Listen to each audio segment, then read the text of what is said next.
Tere tulemast kuulama ja vaatama papsid.ee podcasti, kus me väga ägedate saatekülalistega räägime erinevatel teemadel, näiteks vanemlust, telgitagused, suhted, erinevad läbikolistatud ämbrid ja palju muud. Ja meie podcastil on oma toetav õla alla pannud ka T1 keskus, ilma kelleta me seda podcasti teieni tuua ei saaks, kus leiab väga palju ägedat tegevust, eriti meile meeldivad sportimisvõimalused ja tänase saatega läheb kokku ka näiteks Kontakt spordiklubi või Capoeira keskus, kus saate ennast mõnusalt välja elada, et veidi rahumeelsem olla. Ja täna meil saates ongi, ütleme niimoodi, et vana rahu ise. Meil on külas rahumeelse vanemluse kogukonna looja, vanemlusmentor, 3 lapse isa, Tanel Jeppinen. Et tere tulemast, Tanel. Tere mehed. Tere. Ja muideks, sina oled Kristo Tuurman ja mina olen Illimar Pilt. See on ka hea teada. See on hea teada. Tanel, suur rõõm sind näha. Ühe fakti, kui me ennem jutustasime, ma ütlesin, et ma toon välja. Väga lahe fakt on, et me oleme ringiga tagasi jõudnud. Ma käisin sinu podcastis ja see oli mul üldse elus vist minu meelest teine podcast. Siis intervjueerisid sina mind ja nüüd täna on see kuidagi ring teistpidi läinud. Väga. Nüüd on nagu elu tehtud põhimõtteliselt. Nii, siin on bucket list olemas korras. Kõik on ringiga tagasi olnud. Mul tuli ka meelde, nii kui sa hakkasid seda rääkima, mul tuli meelde oli küll. Kusjuures ma podcastist ise ei mäleta muffigi, aga tead, see oli elu teine podcast oli ka ja siis oli niisugune ärevus ja värk sees. Ma mäletan, sina olid ikka nagu vana rahu ise, rahumeelse vanemluse Tanel on ju, aga pere kodu podcast vist oli. Ja, seal tegime. Kuule, aga alustame hoopis sellisest, kui tavaliselt alustame lapsepõlvel, siis praegu tahaks sellest alustada, et kui meil on erinevad eeskujud on meil oma vanemluse teekonnal ja oma, ütleme, meheks olemise teekonnal, et siin, kui rääkida meil saatekülalistest, meil on Timo Porval käis, kui alati mõtleme, et mida Timo teeks sellises olukorras, eks ju, Mardo Männimägi käis meil, mõtleme meheks olemise ka juures, et okei, kuule, aga mida Mardo teeks nagu. Et siis kõik, mis puudutab nagu vanemlust, siis on ikkagi see, et aga mida Tanel teeks. Ja nüüd alustaks kohe sellega ka, et selle rahumeelsuse koha tooks nagu sisse, et kodus, mul nagu reaalselt ma arvan, et see viimase 2 nädala jooksul on seda saanud ikkagi korralikult nagu praktiseeritud, et lapsed ajavad ikka räigelt närvi. Endal on süütenöör lühike, ma ei tea, viimati võib-olla endal aega sai mingi pätsi ajal valitud ja sul on nagu ikka kõik viskab nagu üle. Ja siis sa lähed sinna tööriistakofrisse, eks ju, sinna tööriistakofrisse ja võtad selle esimese ettejuhtuva asja sealt oma tööriistakofrist. Mis on see, mis vanemad kinkinud on, mis isa mulle kinkinud on? Karjumine. Tahab see esimene asi tulla nagu välja. Et kuidas, mida teha, mida Tanel teeks, et selles olukorras, kus on see, et nagu tahad seda karjumist jälle sealt tööriistakofrist välja võtta, sest see on see, mis võib-olla Kristo veel paremini natuke seda olukorda, et tegelikult see 2 nädalat sul oled ikkagi natukene energiakriisis ka olnud, siis sa oled ei no muidugi, see on minu, aga ma mõtlen, et väga palju tihti me ei ole nagu energiakriisis võib-olla nagu nii tühjalt, kui mina olen, ütleme, viimased 2 nädalat nagu olnud. Aga võib ka vähem tühi olla see, ütleme, enda tass, kus sa lähed ikka selle karjumise kallale. Mida teha? Nagu muud ei oska teha, siis tuleb karjuda. Kui muud ei oska teha? Ei no, kui sul ei ole muud võimekust midagi muud teha, et siis teed seda, mida sa teed nagu. Okay. Ja siis tuleb pärast korrektuure teha. Okay. Alustame siis korrektuuridest, et kui sa oled juba karjunud, kui on see, et sa ei ole, ütleme, see rahumeelne vanemlus ise olnud, et kui sa oled juba selle vea teinud, oled karjunud, kuidas see pärast kokku tuua? Ma täiendan korraks oma seda poolnaljaga öeldud seda kommentaari ka, et enamasti me ei karju ju sellega, et ma nüüd lähen vaatan oma tööriistakasti ja võtan ühe selle välja. See on see esimene, see ei mitte nipsust niimoodi murdosa sekund, et see ei ole midagi teha, sest see on see, mis meil vanematelt on kaasa tulnud, see on see, mis nagu vähemalt, ma ei tea, palju meieealistel, eks ju, on see nagu üks põhilisi, mis on kodus kaasa antud. Sest kui ma teen nagu valiku, et ma otsustan karjuda, siis on tegelikult tavaliselt ikkagi asja eest. Mitte asja eest, et laps nüüd vääriski seda, et ma kärgin ta peale, aga et ongi sul oligi vaja häält tõsta, et saada kiiresti lapse tähelepanu. Ma ei tea, on katsumas, ma ei tea, näppe toppimas elektripistikusse või jooksmas kuskile tänava peale või midagi, mida iganes on ju, et hõikadki, tõstad häält, et nüüd on see koht, kus vaata siia, mul on vaja sinu tähelepanu saada. Et enamasti see igapäevane see hääle tõstmine ja kärkimine, see ei ole teadlik valik. Et siis, kui see juba tuleb, et siis ega mul ei ole sellel hetkel mitte midagi muud teha, kui see rong on juba peatusest läinud, on ju. Et siis tulebki teha seda vigade parandust. Okei, aga räägime vigade parandusest ka siis, kuidas vigade parandust teha. Kui ma olen teinud seda, et olen see hääl on... Oled olnud inimene. Olen olnud inimene. Ei no, ma arvan, et ei ole ühtegi, no. Sina tead ka seda, ma arvan väga hästi, et ei ole ühtegi lapsevanemad, kes oma laste peale ei oleks karjunud. Ma ei usu, et sellised on võib-olla mõned üksikud eksemplaarid. Mina peeglist neid. Ei, see on, ma arvan, et see on täiesti nagu inimlik on ju. Ja seal ongi erinevaid põhjuseid, miks me seda teeme. Võib-olla me täna räägime nendest ka. Kindlasti. Aga kui sa oled nii-öelda inimene olnud ja võib-olla oled siis käitunud risti vastupidiselt oma parimatele soovidele ja võib-olla väärtushinnangutele, siis ma arvan, et üks asi olekski see, et oodata, kuni sa oled nii-öelda oma parima versiooni lähedane. Et sa ei lähe siis nii-öelda juba reaktiivses seisundis midagi ära parandama, sest tavaliselt on see, et sa oled veel natukene närvis, sa tunned, et veel süda veel lööb sees, võib-olla natuke kiiremini ka ja siis ma pean ikkagi vabandama minema, lähed vabandama, siis laps ei ole valmis, sina ei olnud valmis, teeb mingi imeliku märkuse, mida sina võtad jälle oma reaktiivses seisundis, võtad sellise poolrünnakuna ja siis nagu läheb uuesti lappama.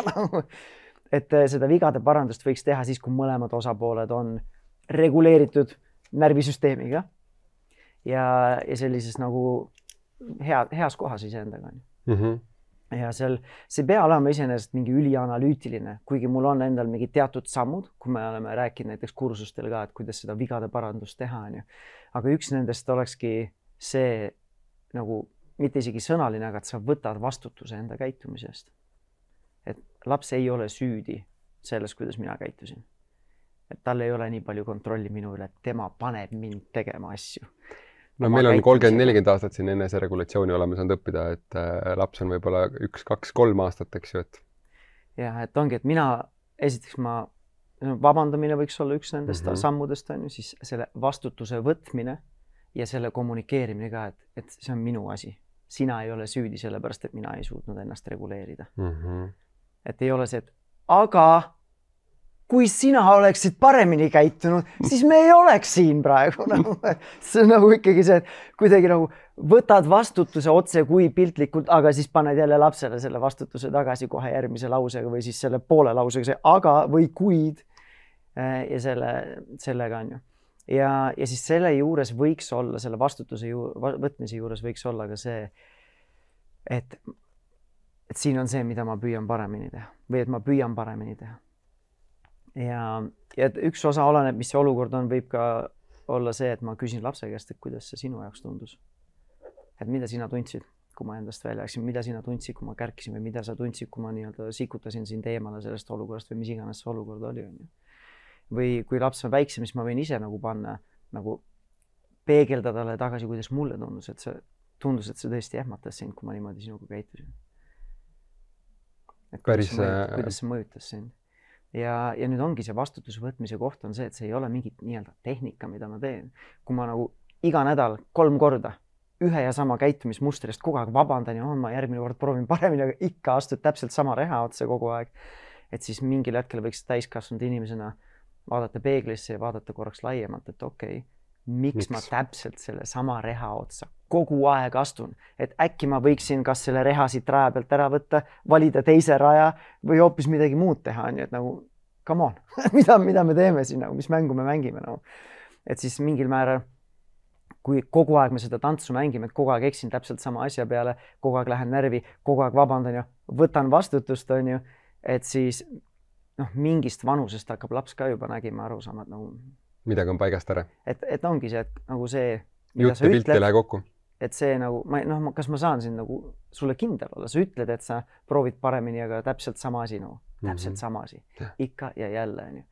Et siis, mis see nagu nii-öelda ütleme, kui me praegu meestena räägime, et kui ma räägin endast, et mis see nagu mehe sõna siis maksab. Minu meelest hullult hästi saab paralleele tõmmata ka paarisuhtega siin, et kõik need, mis sa tegelikult ütlesid ja lapsega suhtest rääkisid, kehtivad nagu paarisuhte puhul ka. Ja ma tean seda, et on need uuringud, kus öeldakse, et mida rohkem paar omavahel vestleb, seda õnnelikum ta on. Ehk siis see on otsene korrelatsioon on välja arvatud juhul, kui on tüli.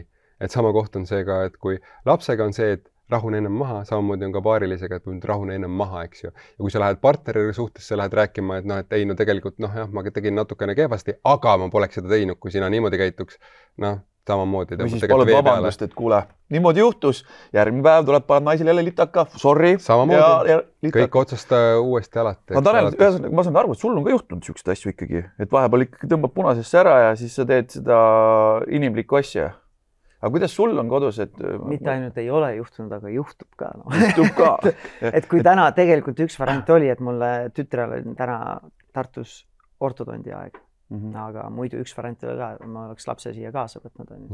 Mitte, et ta siia stuudiosse oleks tulnud nii-öelda kaamerate, aga kui peaks tema või minu naise või ükskõik millise mu lapse siia panema, siis nad võiksid nagu kogu selle podcasti ära sisustada kõikidest nendest eksimustest või möödapanemistest, et kui rahumeelne see varemusnõustaja on.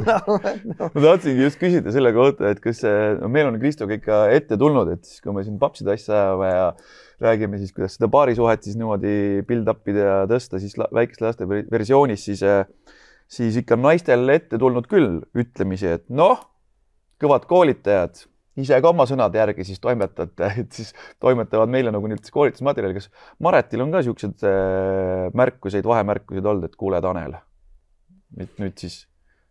No ma arvan, et eks me kõik, kui me ei ole nii-öelda siis oma parima mina kõrgusel, et me võime öelda asju, mida me päriselt ei mõtle või mida me ei ütleks siis, kui me nagu suudame endaga seda otsmikusagara filtrit nagu paigal hoida, kas see on nagu asi, mis aitab kaasa praegu olukorral või kas on asi, mida ma päriselt mõtlen või kas see on asi, mis annab edasi seda hoolivust või armastust, mida ma tahaks, et meie vahel oleks. Aga minu vanim tütar on, vanim lapse tütar on praegu 10. Ja see talv oli esimene kord, kui ma nägin, et okei, et ta on juba hakkab jõudma sinna kuskile eelteismelise faasi, et ta suudab asju nagu konteksti panna, suudab asju natukene nagu erinevaid nagu nii-öelda nagu elu osasid kuidagi nagu kokku tuua, et meil oli mingi konflikti olukord tütrega. Ja see ei olnud tegelikult üldse see olukord, et ma läksin endast välja. Et ma olin küll natukene reaktiivne, aga ma ei kärkinud, ma ei tõmmelnud, aga ma ei mäleta, et see on mingi ekraanide teemaline olukord. Ja siis mu tütar ütles seda, et kas sa praegu tahaksid, et kõik inimesed näeksid, kuidas sa minuga praegu käitud? Ma mõtlesin, praegu tunnen küll, kuidas temperatuur hakkab tõusma, et siukis nagu paned nii allapoole vööde lööke nagu on ju. Et siis ma tundsin, kuidas see nagu mõjus. Ma ei olnud nagu varem arvestanud või ma ei olnud nagu, mingil hetkel ma teadsin, et nii või teisiti lapsed saavad vanemaks ja kui nad ei saa mingeid oma tahtmisi, et võivad igasuguseid nuppe vajutada. Aga ma ei olnud valmis selleks, et tema niimoodi ütleb sel hetkel, et ma tundsin küll, kuidas see seismine temperatuur hakkab tõusma. Ja siis mingil määral ikkagi reaktiivselt, okei. Aga kas sina oleksid praegu nii-öelda uhke enda käitumisele panid samamoodi vastu? Ja siis pärast mõtled ka, et et oleksin võinud tegelikult ise ka küpsemalt selles olukorras käituda või vastata sellele. Aga ootamatu vaata. Et ongi see, kui asjad tulevad ootamatult, milleks see valmis ei ole, siis võivad panna sind olukorda, kus sa ei oska. Nii-öelda, et sa ei tee seda teadlikku valikut, mis iganes praegu tuleb üles sealt nii-öelda tööriistakastist või nii-öelda oma varasalvest. Jah, teinekord ongi see tööriistakast võib üsna lage olla, et sul ongi võib-olla see ainukene koht. Isegi seda vabanduse kohta pole sinna antud. See tööriistakast on olemas, aga see on mingi kood on meelest ära läinud, et seda lahti võtta. Ise oled närvis ka näputasti, mis see kood oli kiiresti, et lahti saada õige asi välja võtta. Ja siis paned tagant taskust midagi, mis tuleb lihtsalt kohe automaatselt. Ja, täpselt. Mõnikord on, et see ju endale tundub ka see strateegia, et see toimis ju. Tõssin häält. Nüüd on ornung on ju kodus. Sest on teinekord häält, siis ma vaatan, kui on ornung, eks ju. Ja siis, kui üks päev enam ei ole, kui siin ammustatakse läbi, et see on nagu mõtled, et see tööriist ju toimib, aga päeva lõpuks ei ole seda sidet, ei ole seda usaldust. Lapsed nagu nii-öelda pelgavad, jama on. Kui sellest karjumisest rääkida, siis mis see karjumine on, mis ta veel tulevikku võib, ütleme, negatiivselt nagu mõjuda? Mis ta võib lapsega teha, lapsele tulevikku kaasa anda? Kui, ütleme, vanem on selline, näiteks isa, eks ju, kellel see hääle tõstmine on niisugune tavapärane praktika. Ja võib-olla ei ole seda ka pidevat palun vabandust nii-öelda kohta või enda reflektsiooni. See oli praegu märkus või see oli küsimus? Küsimus, et mis ta lapsele kaasa annab, et kuidas see karjumine võib last mõjutada? Et lisaks sellele, et ta nii-öelda... Edaspidises elus siis nii-öelda. No üldiselt ikkagi selline kärkiv, väga kontrolliv ja ülevalt alla sinna vanemlusstiil eriti kui ta ongi hästi nii-öelda väljapoole, ongi see nagu tõstad häält või karistad või ähvardad või kärgid, on ju. Et siis see lapse närvisüsteem ikkagi teeb selliseks ärevaks ja selline vaike seade on mingil määral, vähemal või suuremal määral ikkagi ärev, on ju. Ja see tuleb suhetesse kaasa. Kas on see kiindumistiil näiteks või, et sul on see ärev kiindumistiil, mille saad ka siis kodus kaasa või? Otseselt, see mõjutab kindlasti seda kiindumustiili, on ju. Ja siis teine asi on see, et kui me räägime nii-öelda igapäevasest asjast, on see, et see hääle tõstmine ongi tegelikult üks tööriist, mida me tahaksimegi kasutada teadlikult just siis, kui on päriselt vaja tähelepanu saada. Kui on päriselt ohtlik, kui on päriselt punane näiteks. Päriselt on kas ohtlik või mis iganes, on ju, et meil ei ole, see ei pea isegi ohtlik ole, mõnikord ongi see, et meil on tõesti ülikriitiline nagu selline nagu päeva osa, et kui mingi täna tõesti meil on nii-öelda ei ole väga palju aega selles ajagraafikus, me peame tõesti praegu kiiresti toimetama, nii-öelda nagu hästi täpselt toimetama ajagraafikus, püsima mis iganes, on ju. Ja siis on näiteks võib-olla, kui ta on nii-öelda mitte igapäevane, et siis on see koht jälle, kus praegu meil ei ole aega. Meil ei ole aega praegu hakata kauplema, midagi tegema. Täna on selline päev, meil tuleb lihtsalt koostööd teha, meil tuleb neid asju teha ja teeme need asjad ära, on ju. Et siis, kui ma kogu aeg kärgin, siis ongi see, et nagu iga teine päev nagu. Kus ma pean aru saama, et täna on see eriline päev, kus me peame praegu mööda joont käima ja nii edasi. Same day, same day, different, mis iganes. Või different day, same crap, mis iganes on ju. Et see ongi see, et see on see eriolukord, kus mul on vaja tähelepanu saada, mul on vaja koostööd saada, mul ei ole praegu aega, mul ei ole ressursse, meil ei ole aega, mis iganes on ju. Et siis me tahakski hoida seda tööriista nendeks eriolukordadeks. Et kui need ei ole nii-öelda reserveeritud otse kui eriolukordadeks, siis ongi see, et nagu, kus ma nüüd tean, et see on see eriolukord või see lihtsalt jälle niisama tõmbled, sest sa ei suuda ennast juhtida nagu. Ja tähelepanek. Et see nagu kuidagi nii-öelda muudab selle asja igapäevaseks ja normaliseerib, et see ongi normaalne. Lihtsalt tõstamegi häält, on ju. Aga selle hääle tõstmisega, kui see ongi nagu pidevist, ega tegelikult sa seda suhet kaugendad ka, ega sa lähedus sinna juurde ei loo, kui sul on iga päev on need hetked, kus sa lapse peale kärgid, eks ju, või tõstad häält. Ja see ei ole ainult selle volüümiga, vaata, et mõni ongi niisama kõvema häälega, valjema häälega, et see hääle valjusus või see volüümi nupp ei tee seda, aga see just see nagu energia, mis seal taga on. Et see energia, me kõik tajume seda energiat. See nagu oled nagu äkiline, tõmbled nagu väljapoole suunatud, lapse poole suunatud, selline nagu tugev, jõuline, järsk energia. Et see on see, mis paneb nagu teeb ärevaks, teeb ettevaatlikuks. Kuidas sul lapsepõlves oli, palju sa seda ärevat või niisugust kärkivat energiat tundsid või said? See oli, ma ei saa nagu öelda, et see on igapäevane, aga see oli pigem selline ikkagi tavapärane. Tavapärane või see oli nagu suur osa sellest lapsepõlvest, jah. Sul on vend ka, on ju? Või kaks vist? Mul on kaksikvend, kellega me jagame vanemaid. Ja siis mul on... Sellega oleks keeruline muidugi, kui ei jagaks. Ei tea, äkki mul on lapsendatud samal ajal, mina ei tea. Aga siis on mul ema poolt on mul 12 aastat noorem vend, kellega me kasvime samas majapidamises, samas kodus.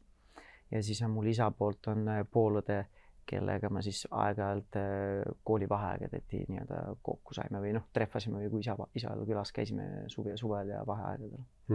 Milline sul lapsepõlv oli, kui sa räägid, ma saan aru, et oli lahkuminek, millal lahkuminek oli, kui vana sa olid?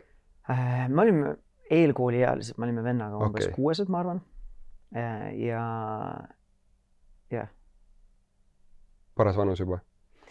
See on selline vanus, mul on endal praegu kui me salvestame seda, meil on 10, 7 ja siis 1-aastane,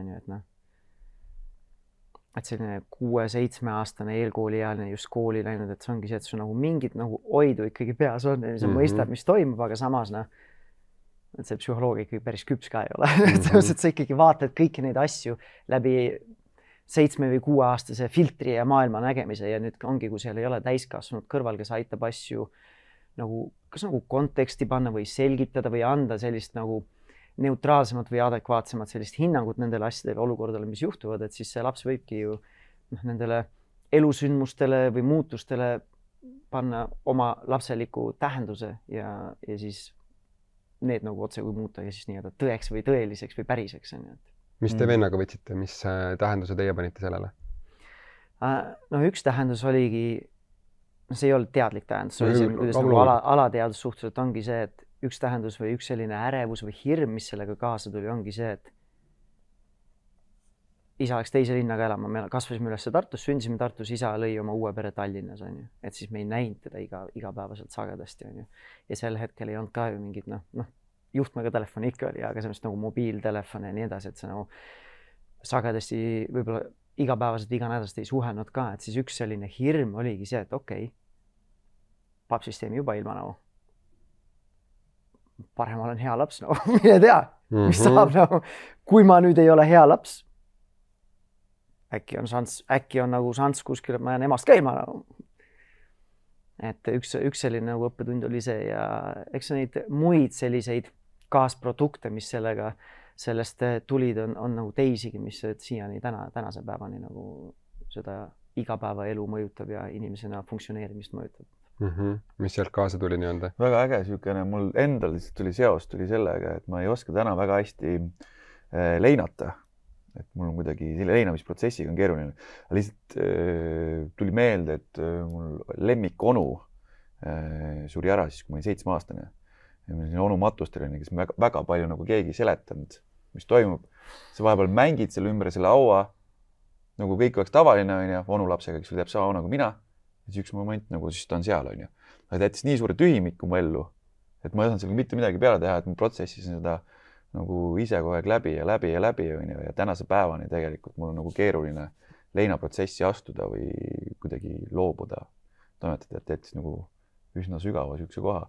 Sul rohkem ei tulnud sellest maailmapildist või sellest kohast, sellest lahkuminekust just mingisugust kohta peale selle, et sa tahtsid olla parem poiss. Ema ei hakanud rohkem hoidma või võtnud mingisugust rolli seal, et ma panen olema perekonna pea või midagi sihukest. Mina ise või? Pigem nagu mitte, sest me ikkagi nagu suht tatikad. 6-aastasena nagu. Aga seal oli vahepeal oli siis selline periood, et meile kasuisa tuli pilti, kui ma õigesti mäletan, umbes siis, kui me olime äkki mingi 10 seda. Ja siis kasu enne seda või seal vahepeal oligi selline hästi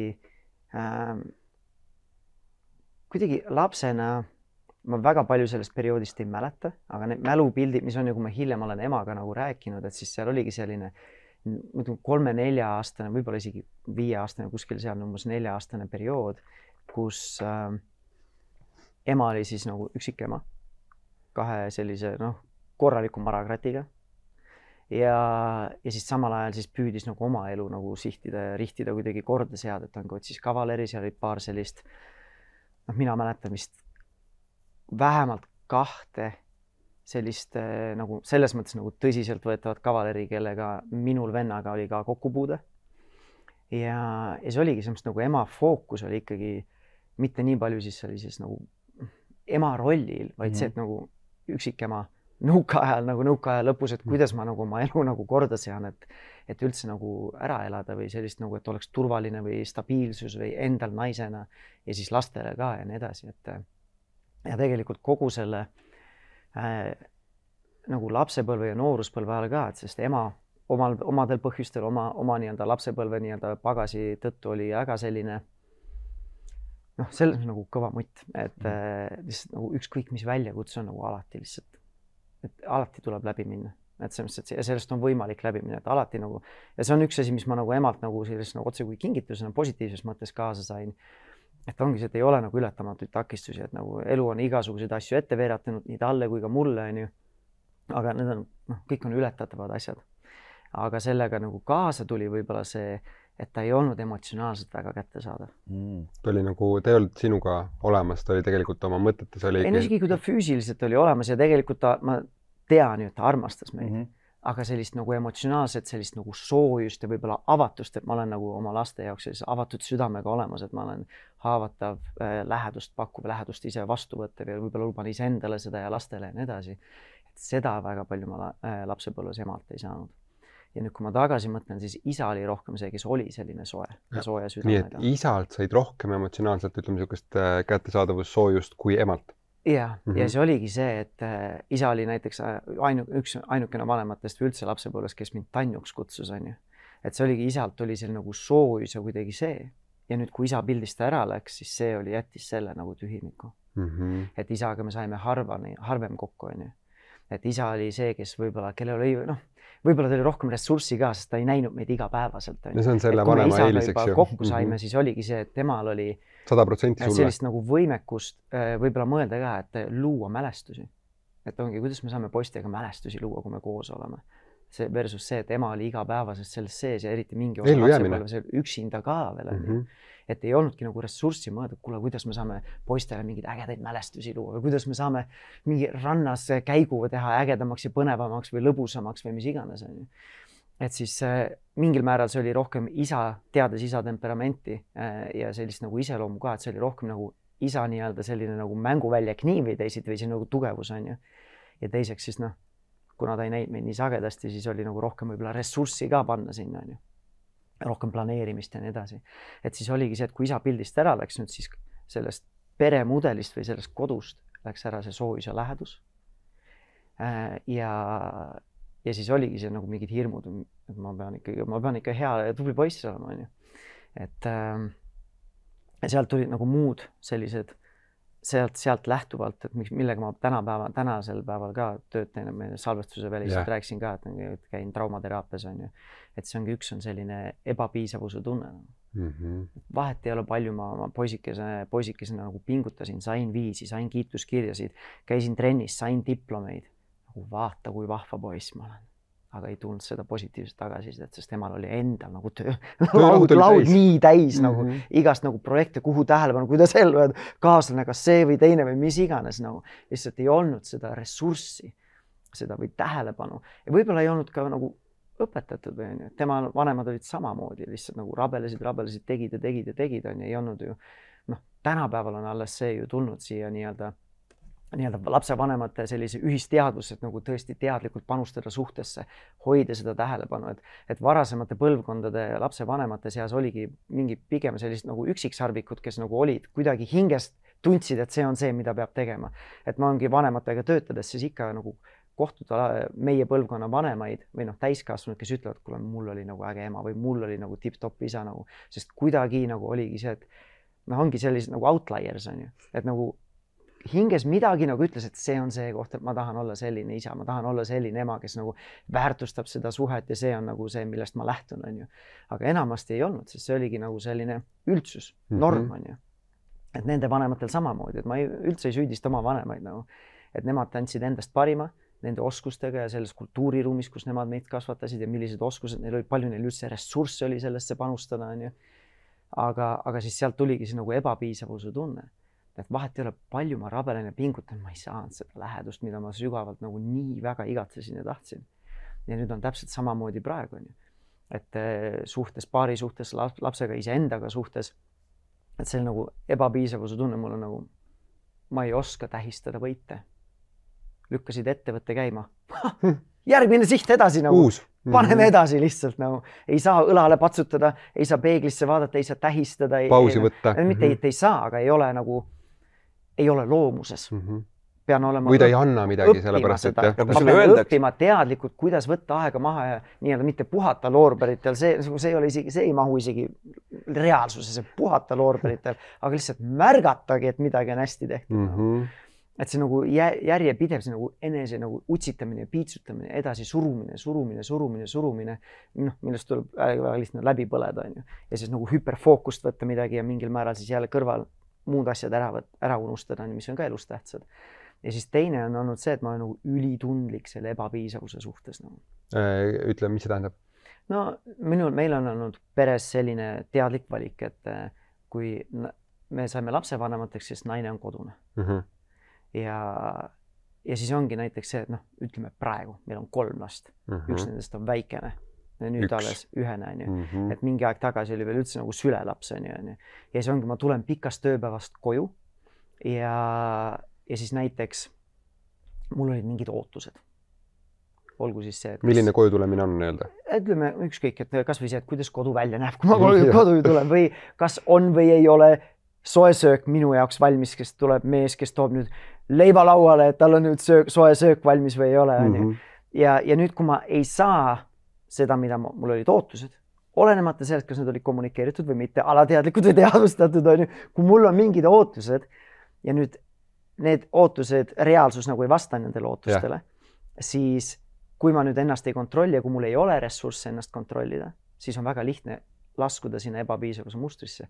Mine pekki, vahet ei ole, palju ma töötan, et sul oleks võimalus kodus olla, me saaksime sellist elustiili pakkuda. Ma ei saa ikkagi seda, mida mina tahan. Ma ei saa seda, mis iganes. Oli see soe toit või mis iganes, sama muster, mis lapsepõlves. Vahet ei ole, palju ma neid diplomeid saan ja kiituskirju saan. Ma ei saa seda, mida mul on vaja. Ja lapsena ma ei kommunikeerinud seda täiskasvuna, mul on loodetavasti enamasti ressursid ja võimekused kommunikeerida neid ootusi. Ja siis suhtes ka, et siis naine saab kommunikeerida, kuule, täna raske päev on, kas sa võtad töölt koju mingi söögi või siis tellime koju või mis iganes. Me saame suhelda ja kommunikeerida, kui meil on need oskused ja võimekused ja ressursid olemas. Okei, hea tähelepanek sul, see ebapiisavustunne, et kui palju ta tegelikult mõjutab igapäevaelu ja nüüd tulebki suhtesse ka. Ja kui sul teadlikkust ei ole, siis tegelikult sa saad seda suhet samamoodi, mis on nende alateadlike ootustega lihtsalt kaugemale viia. Sa võid, ma ei tea, solvuda, närvi minna, mis iganes muud jälle need samad tööriistad, mis on tulnud, eks ju, ja lihtsalt ilus suhe, mis jälle striivib iga selle koju tulekuga järjest natukene kaugemale. Tanel kirjeldas ülistandard olukorda. Ma arvan, sina tundsid ennast ära, mina tundsin ennast ära. Et siin kes kuulavad, tunnevad ennast päris kenasti ära.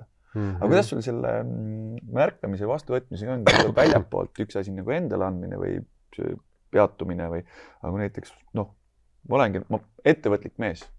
Ma lihtsalt nägin sind laval sellise nurga alt. Ma pole kunagi Tanelit niimoodi näinud. See oli päris äge. Et kas ma pärast lava taga tulin ja lihtsalt ma mõtlesin, et mees, ma panen sulle siuksed nukid, et sind käib plahvatus ja kallistan sind pooleks, et see oli nii võimalus energia, mis ma sealt sain sellest esinemisest. Et kas sellises momendis suudad vastu võtta, et kui antakse seda väljapoolt?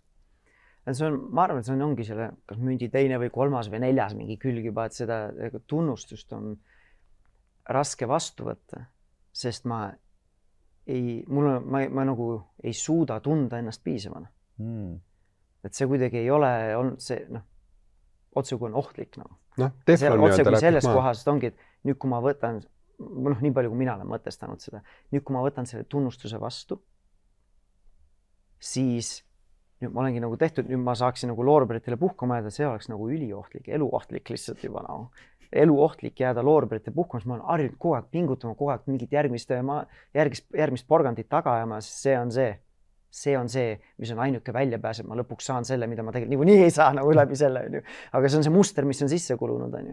Et sellega on seda tunnustust on keeruline vastu võtta ja sellega on samamoodi jällegi täiskasvanud inimesena pidanud tööd tegema ja et proovida ja õppida seda vastu võtma ilma, et see ei läheks sinna, et see on ohtlik või see viib kuskile mingi mustrini, et kui ma hakkan tunnustust vastu võtma, selle tulemus on see, ma olen mingi loh, kes ei suuda midagi, millegagi hakkama saada. Täitsa lõpp. Milline connection? Täietsi uskumatu. Ei saa võtta seda tunnustust vastu, muidu lõpuks oled seal ja siis kontrollidki, kas see on see adekvaatne uskumus või kas see on päriselt põhjus tagajärg seos seal või see on mingid muud asjad, mis tegelikult ei päde, ja siis täiskasvanu proovidki suure tõenäosusega see ei ole realistlik stsenaarium, et ma nüüd võtan selle tunnustuse vastu ja nüüd edaspidi on, poogin, ma ei viitsi enam mitte midagi teha, tehtud mees, midagi ei pea enam tegema, et siis töötada sellega, et võtta seda vastu, vastata sulle, et kuule, aitäh, see läheb mulle korda ja proovidagi seda päriselt vastu võtta, sest tegelikult see läheb kõigile korda, kui märgatakse sind. Eriti, kui sa ise tunned ka, et sa oled tõesti pingutanud, panustanud, keegi märkab seda, et sa oled pingutanud ja panustanud. Tegelikult läheb ju korda. Ise paned mingi kaane peale, siia ei saa minna, sest seal on mingi väga ohtlik koht või valus koht. Mitte päriselt ei ole ohtlik. Lihtsalt oled teinud selle koha nii valusaks või kogu see varasem kogemus on teinud selle nii valusaks. Aga kuidas sul selle lapsevanemusega on, et ma enda näitelt võin tuua, et mul on 3 tütart ja mida nad mulle tänasel päeval õpetavad, ma tulin perekonnas, kus mul oli 4 venda ja meil see üldine tegevus empaatia oli võõrsõna, mida ei eksisteerinud kuskil seal. Et kõige empaatilisem hetk oli võib-olla see, kui pandi täis pauk puukas või riputati päevas ainult ühe korra kuskile trussikutega nagi otsa. Et siukene üsna siukene, ma olen kõige noorem vend ka, et siis siukene retsimine käis. Ja nüüd, kui mul tuli tütred, siis see empaatia koht, mida mulle nad õpetavad, mul on seda väga keeruline endas leida, sest see ei ole minule nagu nii-öelda loomupärane või näiteks ma ei tea, mul naine jääb kodus haigeks, siis mul on see hoolitsemine, ma pean seda tehniliselt endast nagu välja kiskuma. Või mingisugune olukord, ma mäletan, kui vanem plika oli väiksem, jookseb toas ringi, palun ära jookse, et ma näen, et see vaas kohe kukub ümber ja ta ikka jookseb edasi. Ja siis ta jooksis ja kukkus, sai haiget, see vaas läks puruks, ma sinna, mida kuradit ma rääkisin just, et see kukub ümber. Naine kõrvalt, wow, tal on praegu maailma kõige valusam hetk, mida sa teed? Ja siis ma nagu võpatan, taipan, tulen tagasi, võtan kallistan tütart, me räägime selle valu kõik seal läbi, lõpuks, kui ma olin nagu maha rahunenud, see klassikaline rahumeelne vanemus, siis me saime selle olukorra tagasi reflekteerida. Ja see koht õpetas mulle väga palju, et kuidas siis nemad annavad mulle selle empaatia kohta. Aga kuidas sul täna on selle ebapiisavuse tundega või kuidas enda lastega nagu näed, et kas sa suudad siis neile seda anda, kui sulle endal nagu seda kohta ei ole? Mustrit murda nii-öelda natuke. Nagu enda seda mustrit murda, sest minul on seda keeruline teha enda koha pealt, aga mul iga päeval käib paremaks. Sul täna, Tanel, on? Ma tunnen nagu selle koha pealt, et see ongi mingil määral nagu õpitud asi või harjutatud asi, on ju. Ja teise koha pealt ma tunnen, et see ongi tegelikult mingi selline omadus, mida ma lihtsalt ei ole, mis on minus olemas olnud, on ju. Aga ma ei ole nagu ühel või teisel põhjusel lihtsalt seda otse kui nagu avanud, on ju. See on nagu selline nagu arendamata oskus, et see oskus on olemas, aga ma ei ole sinna panustanud, et arendada. Aga ma seesama lugu, mida ma jagasin seal ettevõtlik meeskonverentsil ka, et see ikkagi esimese lapse sünd. Ja ma ei tea, kas oleks see olnud sama, kui oleks poeg olnud või mitte, aga et oli tütar, on ju, ja ta oli esimene laps. Et see sünnitusmaja lugu seal, et ongi, et ikkagi kuidagi see rebis nagu selle, ma tahaks öelda rebis, sest see oli nagu minu jaoks väga selline kuidagi nagu jõuline isegi, et nagu tundsid kohe, kuidas nagu süda tahab avaneda, et sellele lapsele seda vastu võtta või nagu pakkuda talle ja võtta seda vastu, mida tema nagu annab oma süütu ja abitu ja sellise olekuga, kuidas ta oli seal mõnetunnise beebina süles. Et see nagu kuidagi ikkagi avas selle südame ja sealt kuidagi, see ei tähenda, et see on alati ja igas olukorras olemas, aga ma tunnen, et see kuidagi tegi selle oluliselt lihtsamaks, et olla lapse jaoks olemas, näha teda või püüda näha teda sellisena, nagu ta selles hetkes on või mis on tema vajadused või mis on tema emotsioonid. Et kui ma ütleks, et kui see mingi autopiloot ja mingi kärkimine nagu üle ei võtta, et mul on ressursse seda esimest reaktsiooni filtreerida, et okei, ma ei taha sellele või ma ei vasta selle mingi vastureaktsiooniga lihtsalt, mis tuleb automaatselt, on ju. Et kui ma sellele suudan juba pausi panna, siis ma ütleks, see empaatiline ja selline hooliv ja kohalolev selline energia või selline võimekus on suhteliselt ikkagi vaike seal. Et ma ei tea, ma arvan, et see on juba 10 aastat harjutatud ka, aga see on nagu jõudnud praegu sinna. Ja teine asi, mis sellega on kaasa tulnud, on see, et kuna ei mina ega kui mu naine ei saanud lapsepõlves sellist nagu kohalolekut ja lähedust ja sellist nagu tõesti 100% tähelepanu, siis see on olnud üliäge selline tervenemise koht. Et kui ma pakun seda oma pojale, siis vähemal või suuremal määral tegelikult ma pakun seda ka enda sisemisele lapsele. Ja siis täpselt samamoodi on öelnud mu naine kõrvalt vaadates, et kui ma lohutan meie poega või meie tütart, et ma ei tänita, ma ei pisenda, ma ei võta talt seda valu ära, aga ma pakun talle siis turvalist ruumi ja kohalolekut selle emotsiooni kogemiseks. Et siis ta kõrvalt vaatab, kuidas nagu tema otse kui seest nagu terveneb. Ja sama on olnud ka see, et kui mina näen teda meie lapsi lohutamas, siis samamoodi ise vähemal või suuremal määral nagu tunnet seda nagu kontakti, et see on see, millest ma tegelikult lapsepõlves puudust tundsin. Ja ma saan nüüd täiskasvanuna siis pakkuda seda iseendale läbi oma laste ja läbi oma naise ja nende suhete, mis meil on. Seda tervenemist ja seda sama kogemust, mis tunne on olla nähtud. Kui sul on valus, mis tunne on olla nähtud, kui sa oled katki ja nii edasi. Ja üks selline kogemus oli peegelduses lapselt tagasi ükskord, et see on üks selline minu jaoks selline väga selline märgiline nagu lugu, mida ma siin-seal olen rääkinud, tookord sinna lavale ei jõudnud, aga oligi see, et kui ma tulin ühel, ma väike taust ka, et see minu ettevõtlus selline teekond või minu kuidas ma olen oma ettevõtte nagu loonud, on hästi selline hooajaline. Et meil on mingid perioodid aastas, kus on tõesti kõik rauad tulas. Nagu. Lihtsalt peame kastanid ära tooma, sest sellest paarist kampaaniast sõltub meie aasta sissetulek. Et see oligi selline parasjagu mingi kampaania periood käimas ja ma tulen õhtul hilja koju nagu täiesti nagu läbi nagu Läti raha, nagu lihtsalt nagu tunnen nii läbi nagu. Ja siis tuled koju ja see on minu see turvaruum ja see on see minu kindlus. Ja ma tulen istun diivani peale, ma tunnen, et nagu okei, ma olen nii kõvasti pingutan kodus, siin ma saan lubada endal korraks vabaks lasta.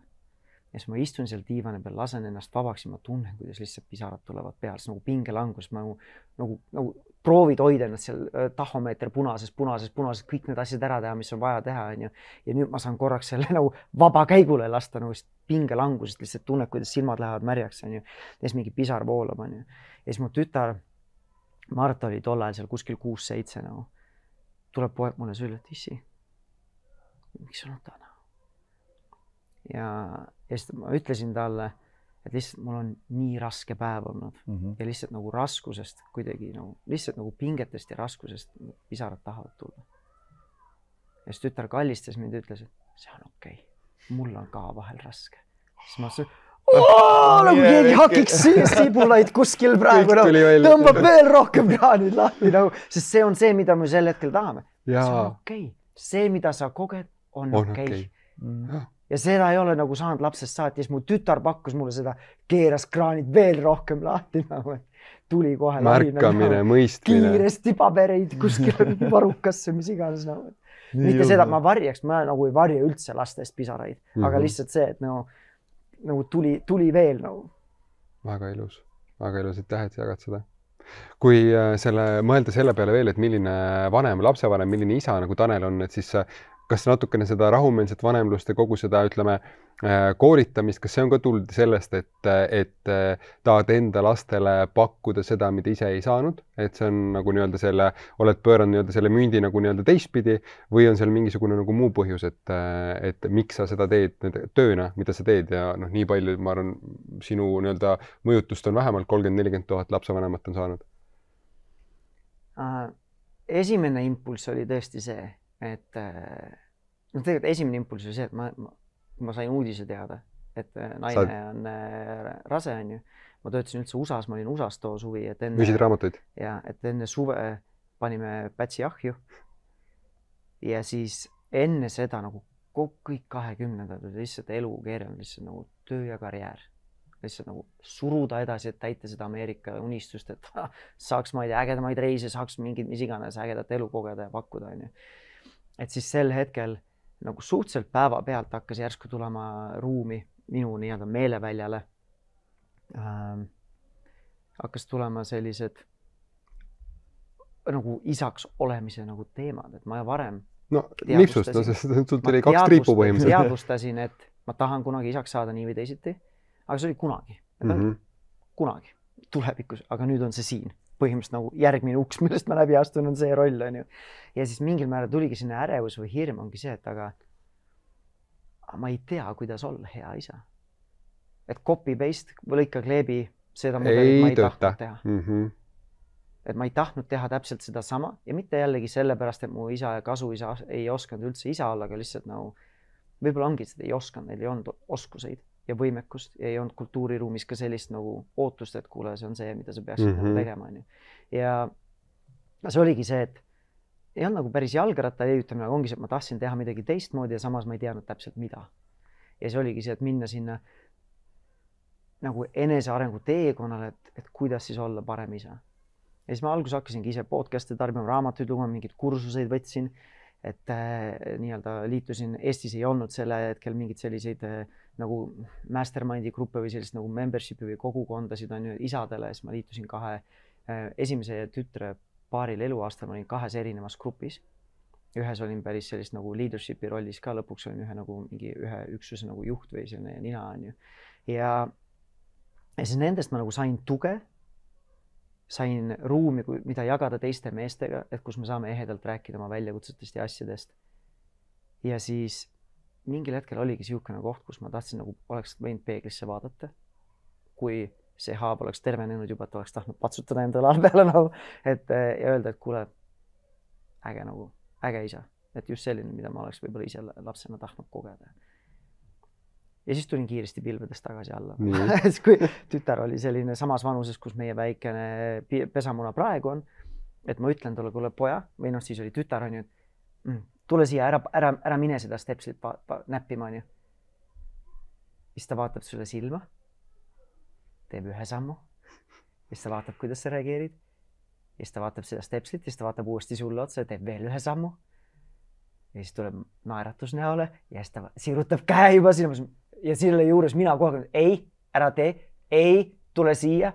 Ja ta pekki ikka võtab selle järgmise sammu ja ta ikka teeb selle järgmise sammu ja ikka teeb veel järgmise sammu. Ja ma tunnen, kuidas ma iga korraga, iga sammuga nagu lähen sees rohkem ja rohkem põlema ja põlema ja põlema nagu. Ja mõnikord oli selline tunne, et nagu, tahaks lapsele teha midagi, mida Eesti lastekaitseseadus ei luba teha nagu.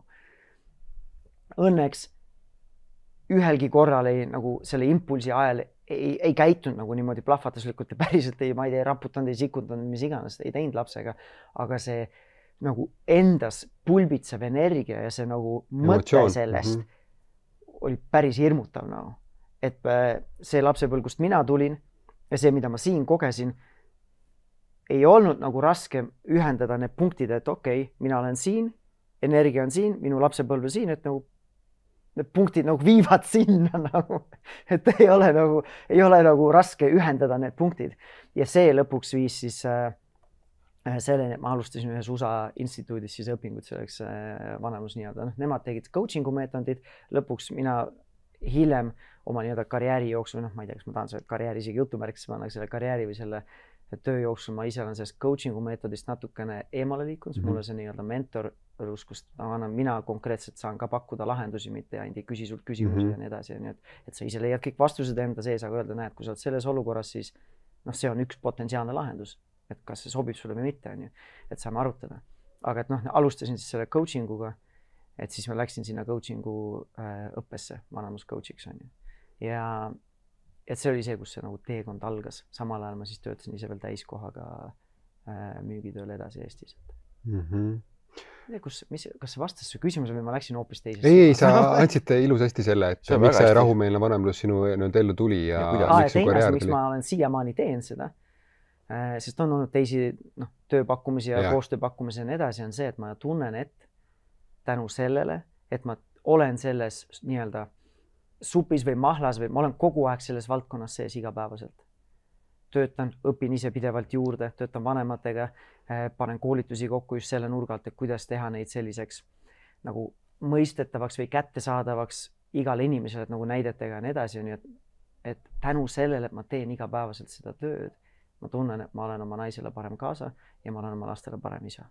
Kui ma tegeleksin praegu ükskõik mis muu asjaga, siis ma olen mingil määral selline nagu silmaklappidega mees nagu. Et silmaklapid läheksid teise suunda ja see nagu jääks järjest rohkem kuidagi sinna taha plaanile. Ja ma olen nagu praeguses elufaasis, kus meie lapsed on veel noored, sellised meile orienteeritud ja suunitletud, et siis see on nagu minu jaoks. Ma toon nagu kõik asjad nagu ühes, et see on see, mis toob leiva lauale ja see on see, mis annab mu lastele parima võimaliku lapsepõlve nende võimekustega, kes mina olen, mis see toormaterjal nagu on, et nii palju toormaterjal paneb mingid piirangud võib-olla peale, aga selle toormaterjali, mis on, et saab lastele pakkuda parimat lapsepõlve ja hoolitseb meie peresuhetes samamoodi või panustab sellesse positiivselt. Väga ilus. Ma arvan, siin kirjutame meiega alla, et ma arvan, me oleme oluliselt paremad lapsevanemad ja oluliselt paremad partnerid oma naistele tänu sellele, mida me teeme. Et ilus märkamine.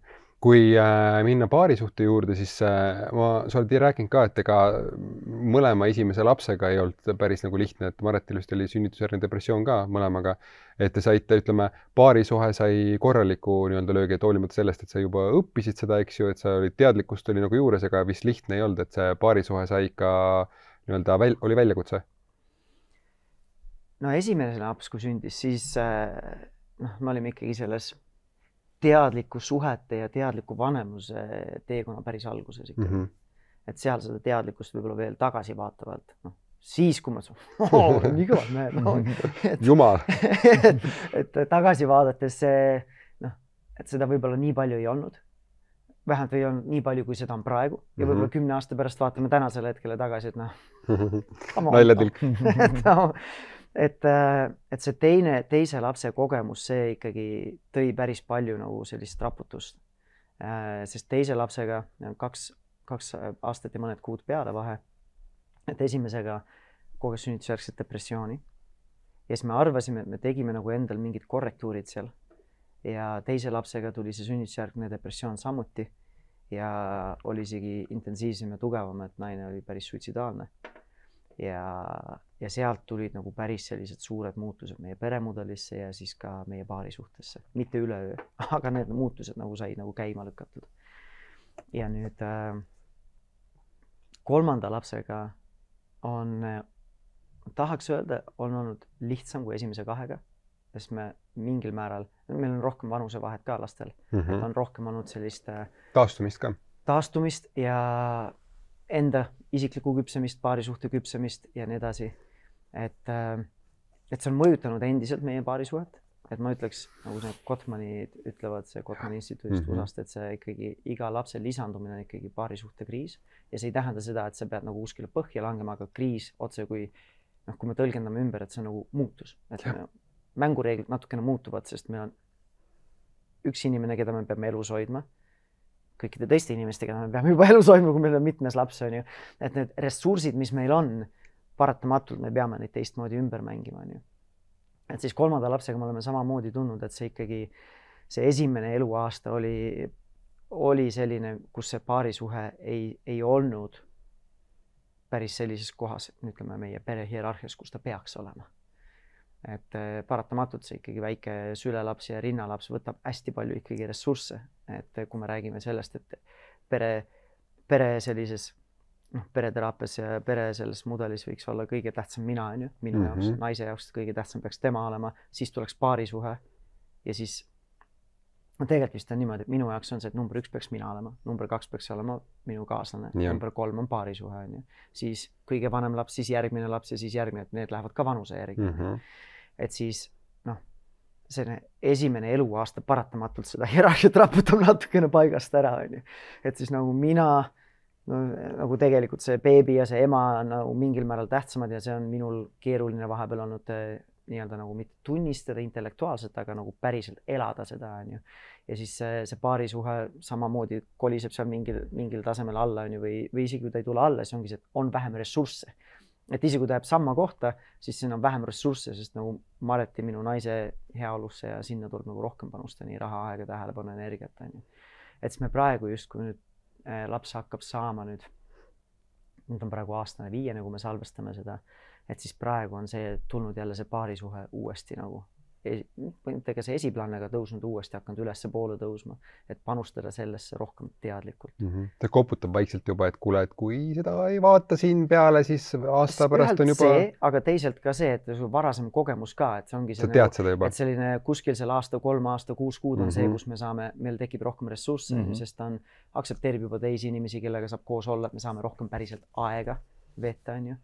Et meie teise lapsega, kui me poja, kes on praegu 7, saab nüüd kevadel 8, siis kui tema oli 1,5 aastat vana, siis me seadsime endale sihiks, sest see oli sama, kus see sünnitusjärgne depressioon ja kõik need tulid.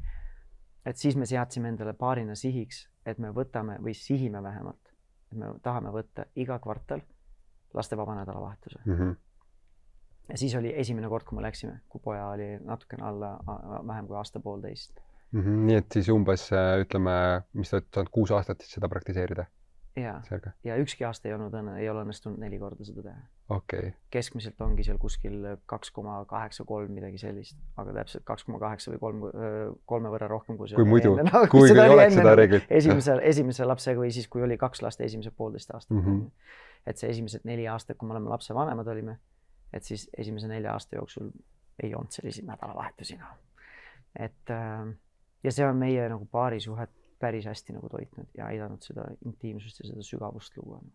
Ja nüüd ongi, et nüüd paari nädala pärast me läheme esimesele lastevaba nädalavahetusele nüüd oma viimase või 3. lapsega. Ja me oleme teinud ka muid asju siin-seal, just see kommunikatsioon ja suhtlemine, teineteise nägemine, kuulamine, kohaloleku pakkumine ja nii edasi, et mida oleme saanud teineteisele pakkuda ka ilma lastevaba nädalavahetuseta.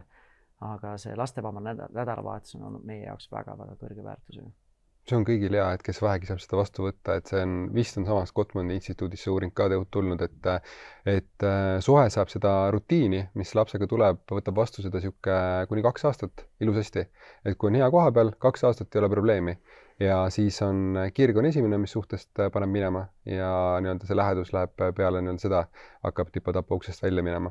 Kui seda ei anna seda uudsust sinna suhtesse, et see lastevaba nädalavahetus tuua tagasi endale kõigile esimesel võimalusel, No kuidas sa ikka teed, Minu lapsekene, kus ma... Ja jälle sa ei saa seda... Endana või sa panin ennast naise rolli? Ma panin naise rolli ennast. Sest minul endal ei olnud seda. Minu naisel oli väga palju seda. Oli teise lapsega ja on praegu 3. lapsega täpselt sama asi, mida me igapäevast vahepeal, mitte igapäevast, aga see teema on tulnud meil viimase paari nädala jooksul ikka ja jälle ülesse. Äkki peaksime ikkagi edasi lükkuma.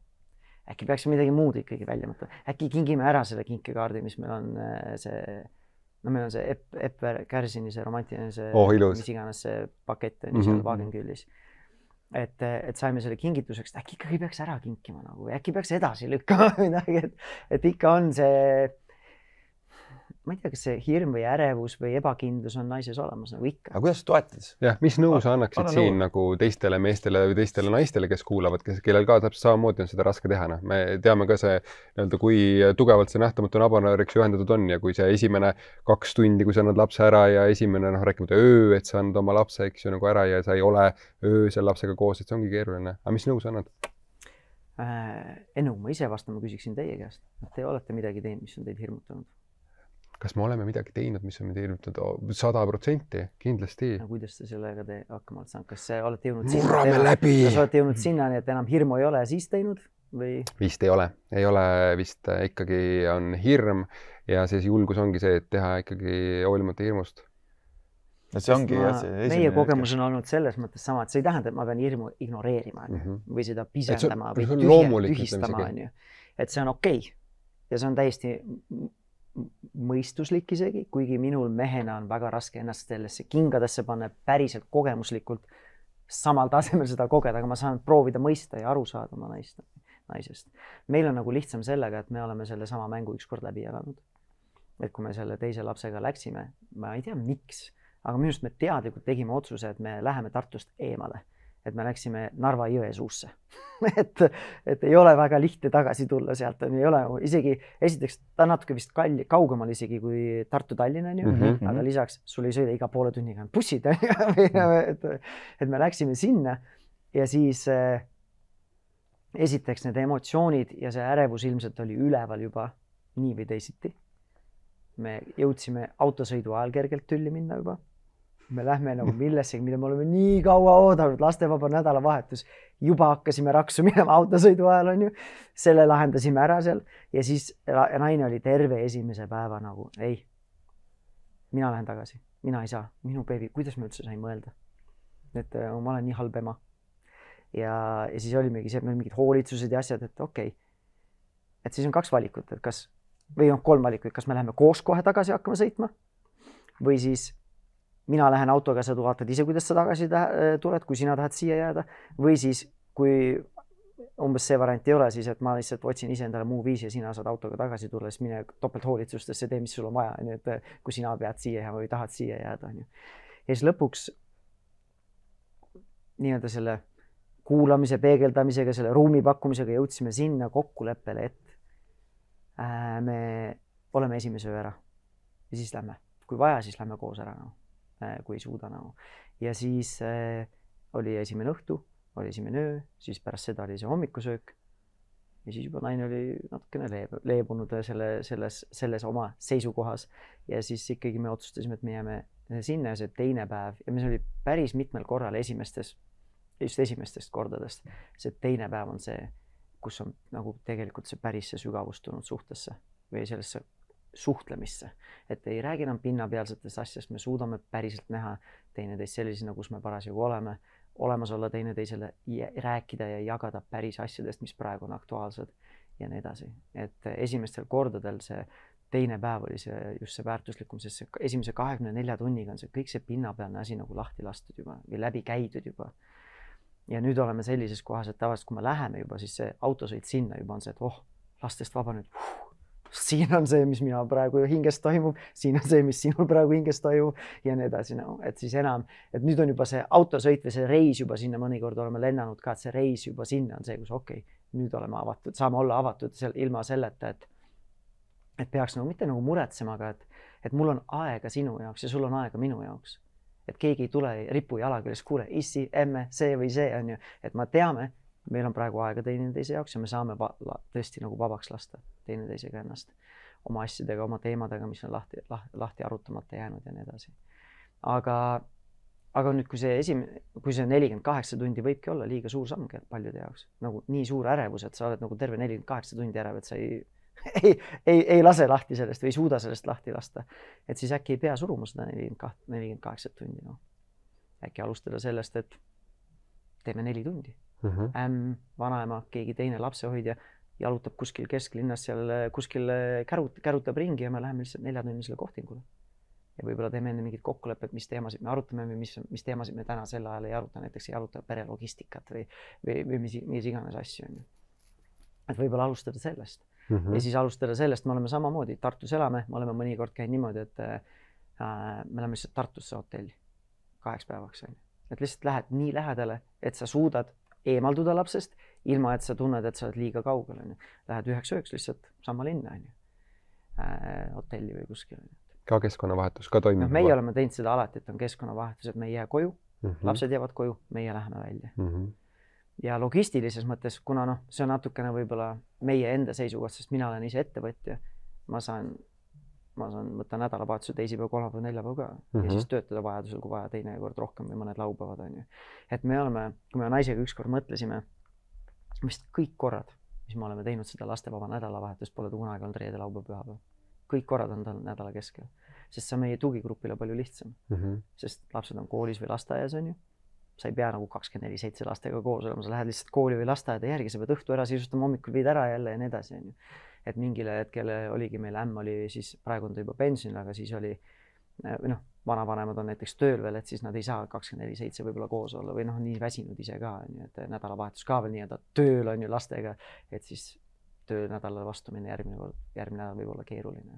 Et mõelda, mis on erinevad asjad, me oleme, siin on olnud see koht, kus on see varasem müügikogemus mängu tulnud, et kui meil on nagu see on asi, mida me peame ära looma ja siis nagu proovid nagu ükskõik, mis probleemi lahendusviisiga, esimene on see, et lihtsalt saada grupi sõnum, et kuule, et me tahaksime minna märtsikuus lastevabale nädalavahetusel on ju, mis kuupäevad kellelegi üldsegi sobiks on ju. Siis on mingi krikets, tühjus, mitte midagi vastu ei tule. Siis on nagu 2 varianti, näiteks kuule, kas see aeg või see aeg.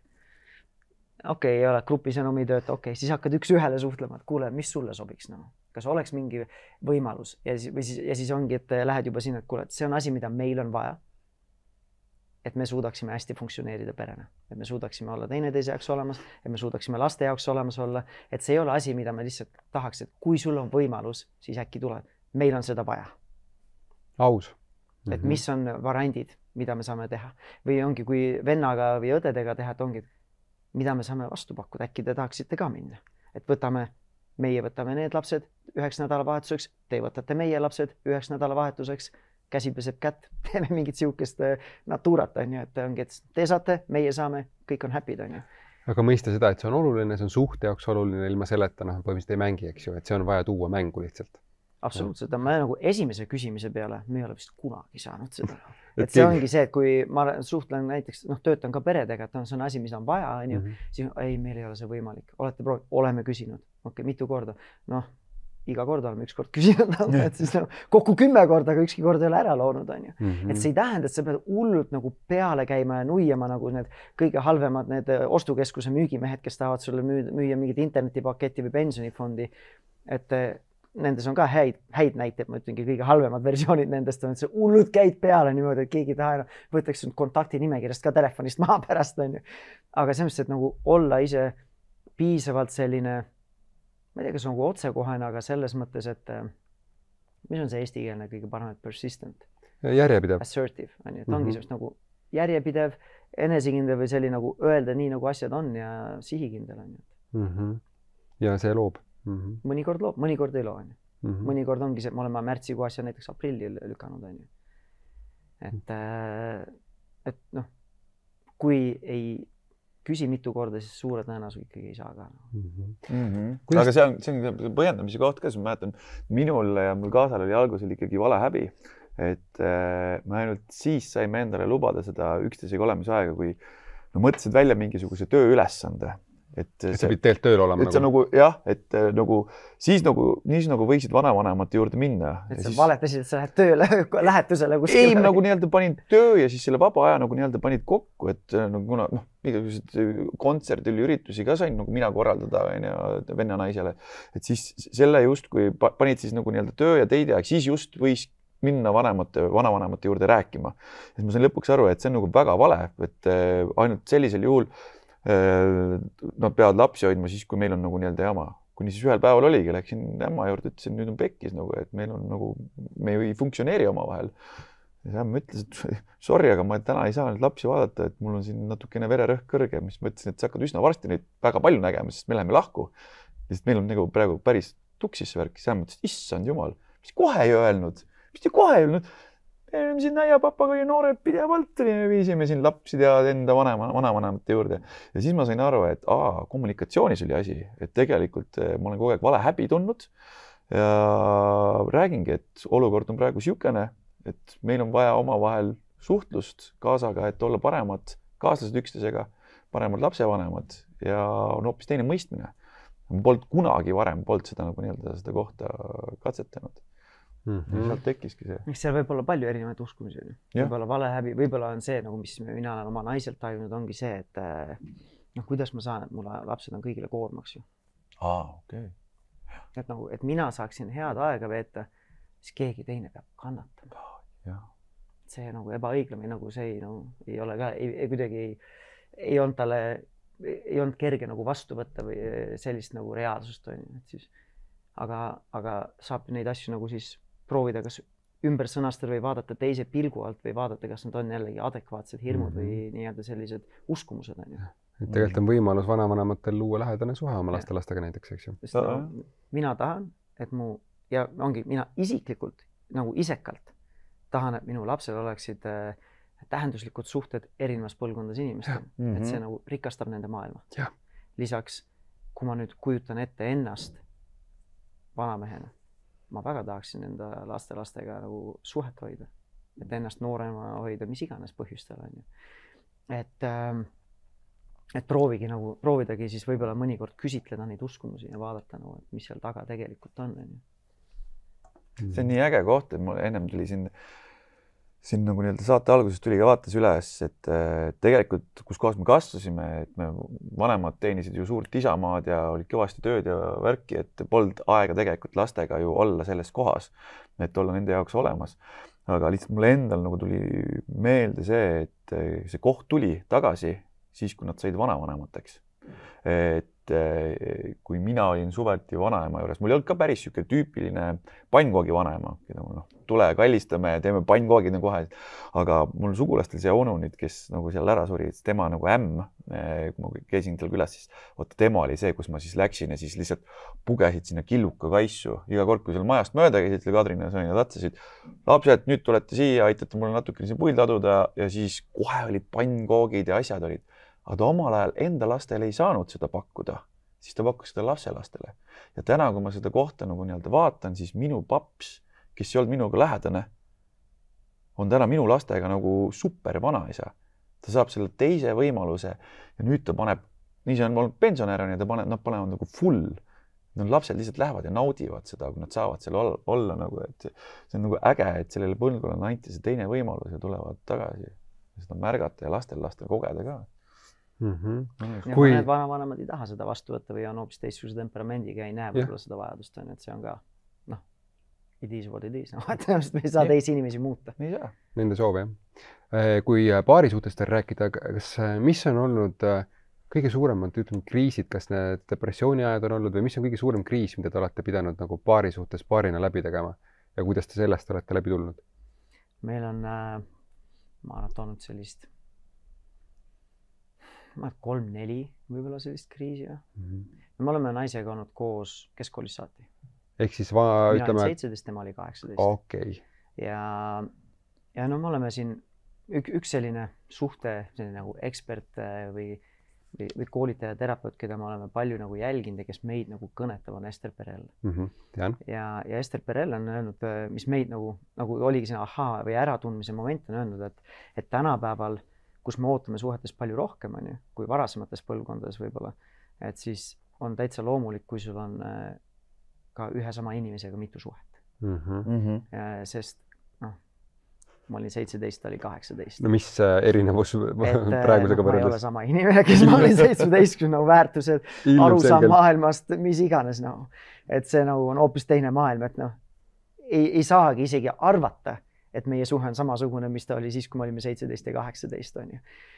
Et meie suhe on palju muutunud, meie ise inimestena oleme palju muutunud.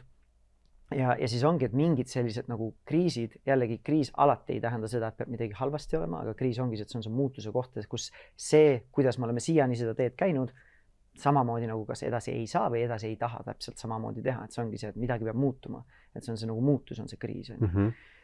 Et siis ma ütlekski, et esimene see muutus tekkiski siis, kui sündis meie esimene laps. Sest see oli see, kus mina hakkasin rohkem saama kontakti enda emotsioonidega, enda sellise hingemaailmaga ja olema rohkem nii-öelda nagu avatud oma emotsioonidega, sest muidu olid suhteliselt selline nagu... Kõva kivi olid ikka? No jah, et ongi see, et nagu mingi... Ma ei teagi, kas ma olin üldse täiskasvanu nutnud varem. Ma ei mäleta, et oleks nagu nutnud enne seda. Aga kui tütar tuli, siis seal sünnitusmaal tulid krokodillipisarad nagu nii hästi ja nagu kui ongi nagu keegi hakiks sibulaid kuskil. Et siis... Et see oli nagu see esimene koht.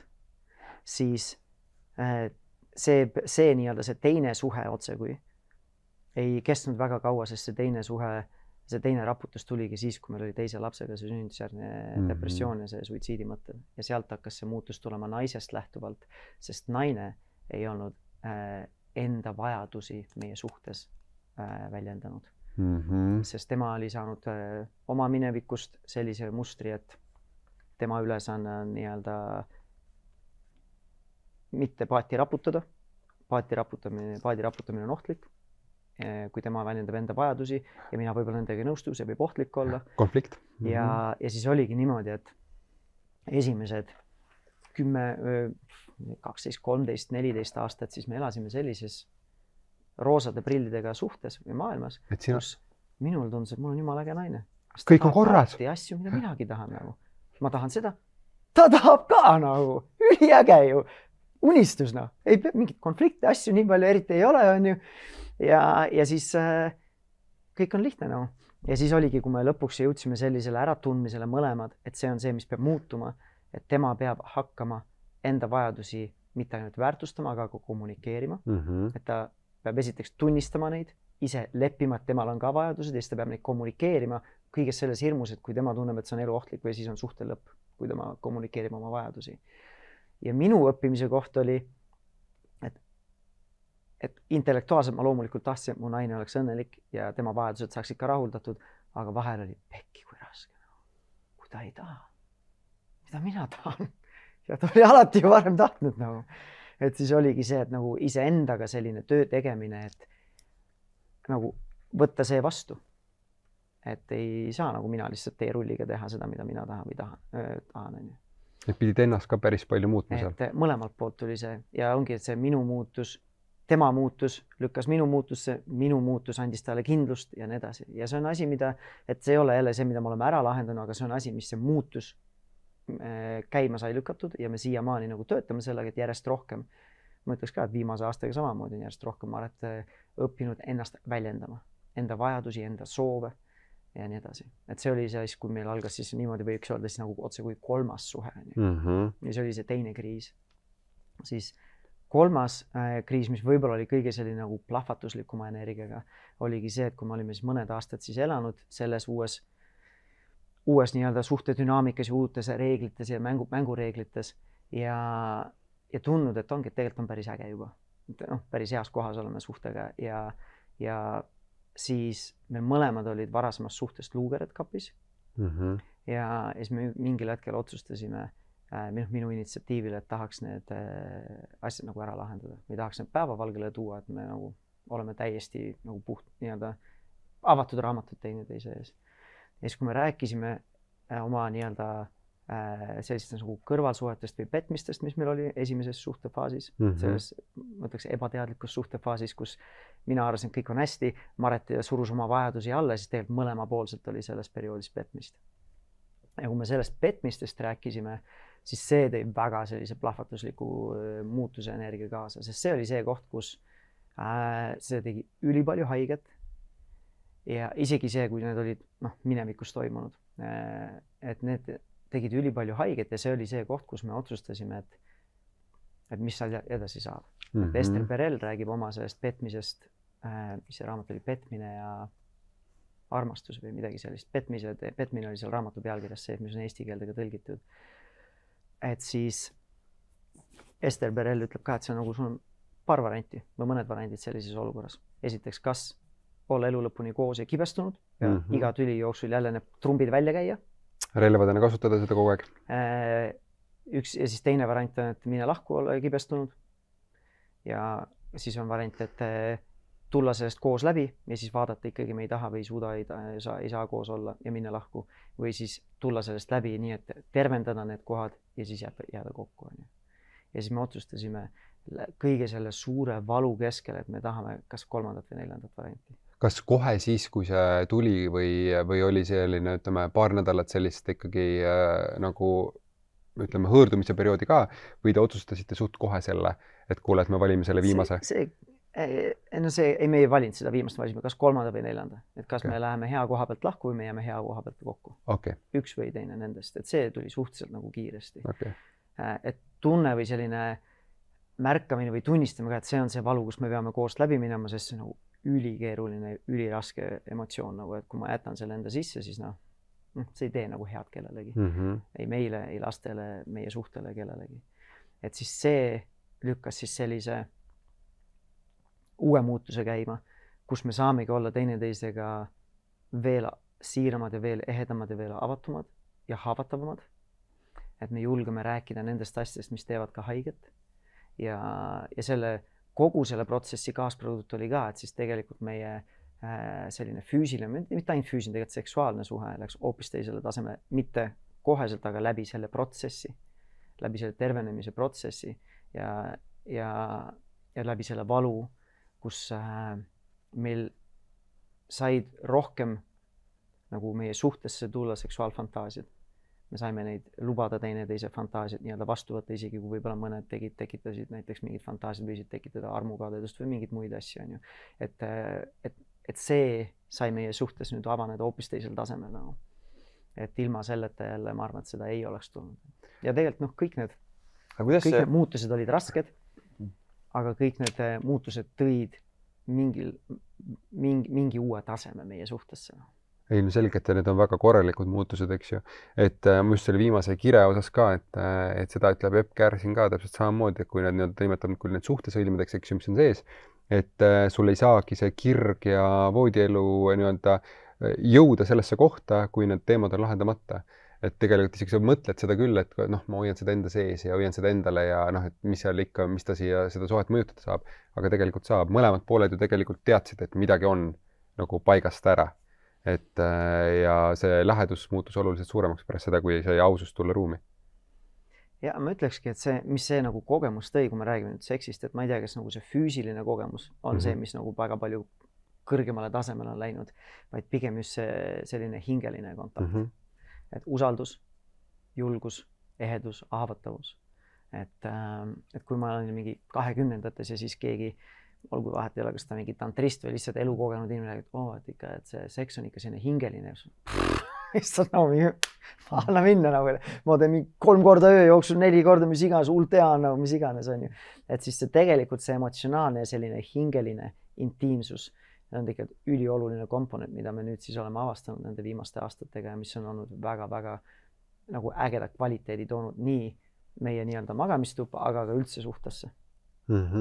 Aga see valu vastuvõtmine, et kus sealt need tööriistad tulid, et kas te tegite koos selle protsessi läbi või käisite teraapias või mismoodi selle protsessi läbi tegite? Sellega tegelikult oligi nii, et me enne seda käisime baariteraapias just sellest, mis teise see sünnitusjärgse depressiooni teema tuli, et just see, et nagu neid vajadusi kommunikeerida ja et sellele ruumi anda ja nii edasi, et siis me käisime baariteraapias ja siis meil oli seal mingi väikene paus tekkinud. Ja siis, kui mul need asjad ülesse kerkisid või me otsustasime, et me need asjad proovime ära lahendada, teadmata, kui nagu hullud või suured need on. Mina arvasin, et see vahet ei ole nagu, suudan vastu võtta, ma olen mees. Ja siis tuli see asi, milleks ma ei olnud, mis ma arvasin, et on, aga ma ei arvanud, et see on nii hull. Siis mõtled, okei, seda on keeruline vastu võtta, ma suudan selle enam-vähem vastu võtta. Ja siis tuli veel üks asi, mida see oli täiesti ootamatu ja see lõi mind väga rööpast välja. Ja see ootamatu, ongi see nagu kogu see valu ja selline hästi nagu plahvatuslik nagu energia. Ja see oligi see, et me järgmisel päeval helistasime oma baariterapeudile, et meil on selline asi nüüd, sellised teemad laual. Et ma ei tea, äkki saaks kedagi appi või tiimi on, et siia arutamas, et oi kullakesed, no mis te nüüd, mul on 2-nädalane puhkus ja just algas. Praegu küll ei saa teid võtta. Valige ikka endale seda aega. Ongi see nagu, oleks võinud nagu kuidagi kommunikeerida, mind ka kuidagi ei luupida läbi asjad. Et no, kuidas nüüd niimoodi, et sellisel, just sellise ajastusega nii, et ei, me võime nagu võtta 2-3 nädala pärast selle ette. Ja see oligi see, et see nagu, see energia ja see valu oli ikkagi nii tugev, et mina nagu küll selles kohas, kus ma siis olin, ma nagu 2 nädalat küll ei oleks vastu pidanud seal. Et emotsionaalselt selles valus ja lihtsalt olla 2-3 nädalat. Et siis me võtsimegi niimoodi, et mõned päevad olime eraldi. Maret läks vist oli äkki enda ema juures. Ja siis tema sai oma naistelt sealt oma sõbrannadelt mingit tuge. Mulle meeldib, ma ei tea, kas see on nagu hea või halb, aga ma protsessisin suuresti nagu üksinda neid asju.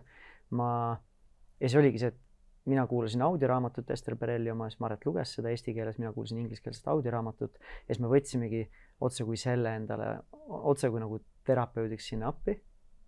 Kuigi ta ei ole päris terapeut, ta annab sulle võib-olla raamistiku, et see oli suhteliselt nagu self-study variant, nagu et sul ei ole kedagi, kes seda ruumi aitab hoida, turvalisena ja nii edasi.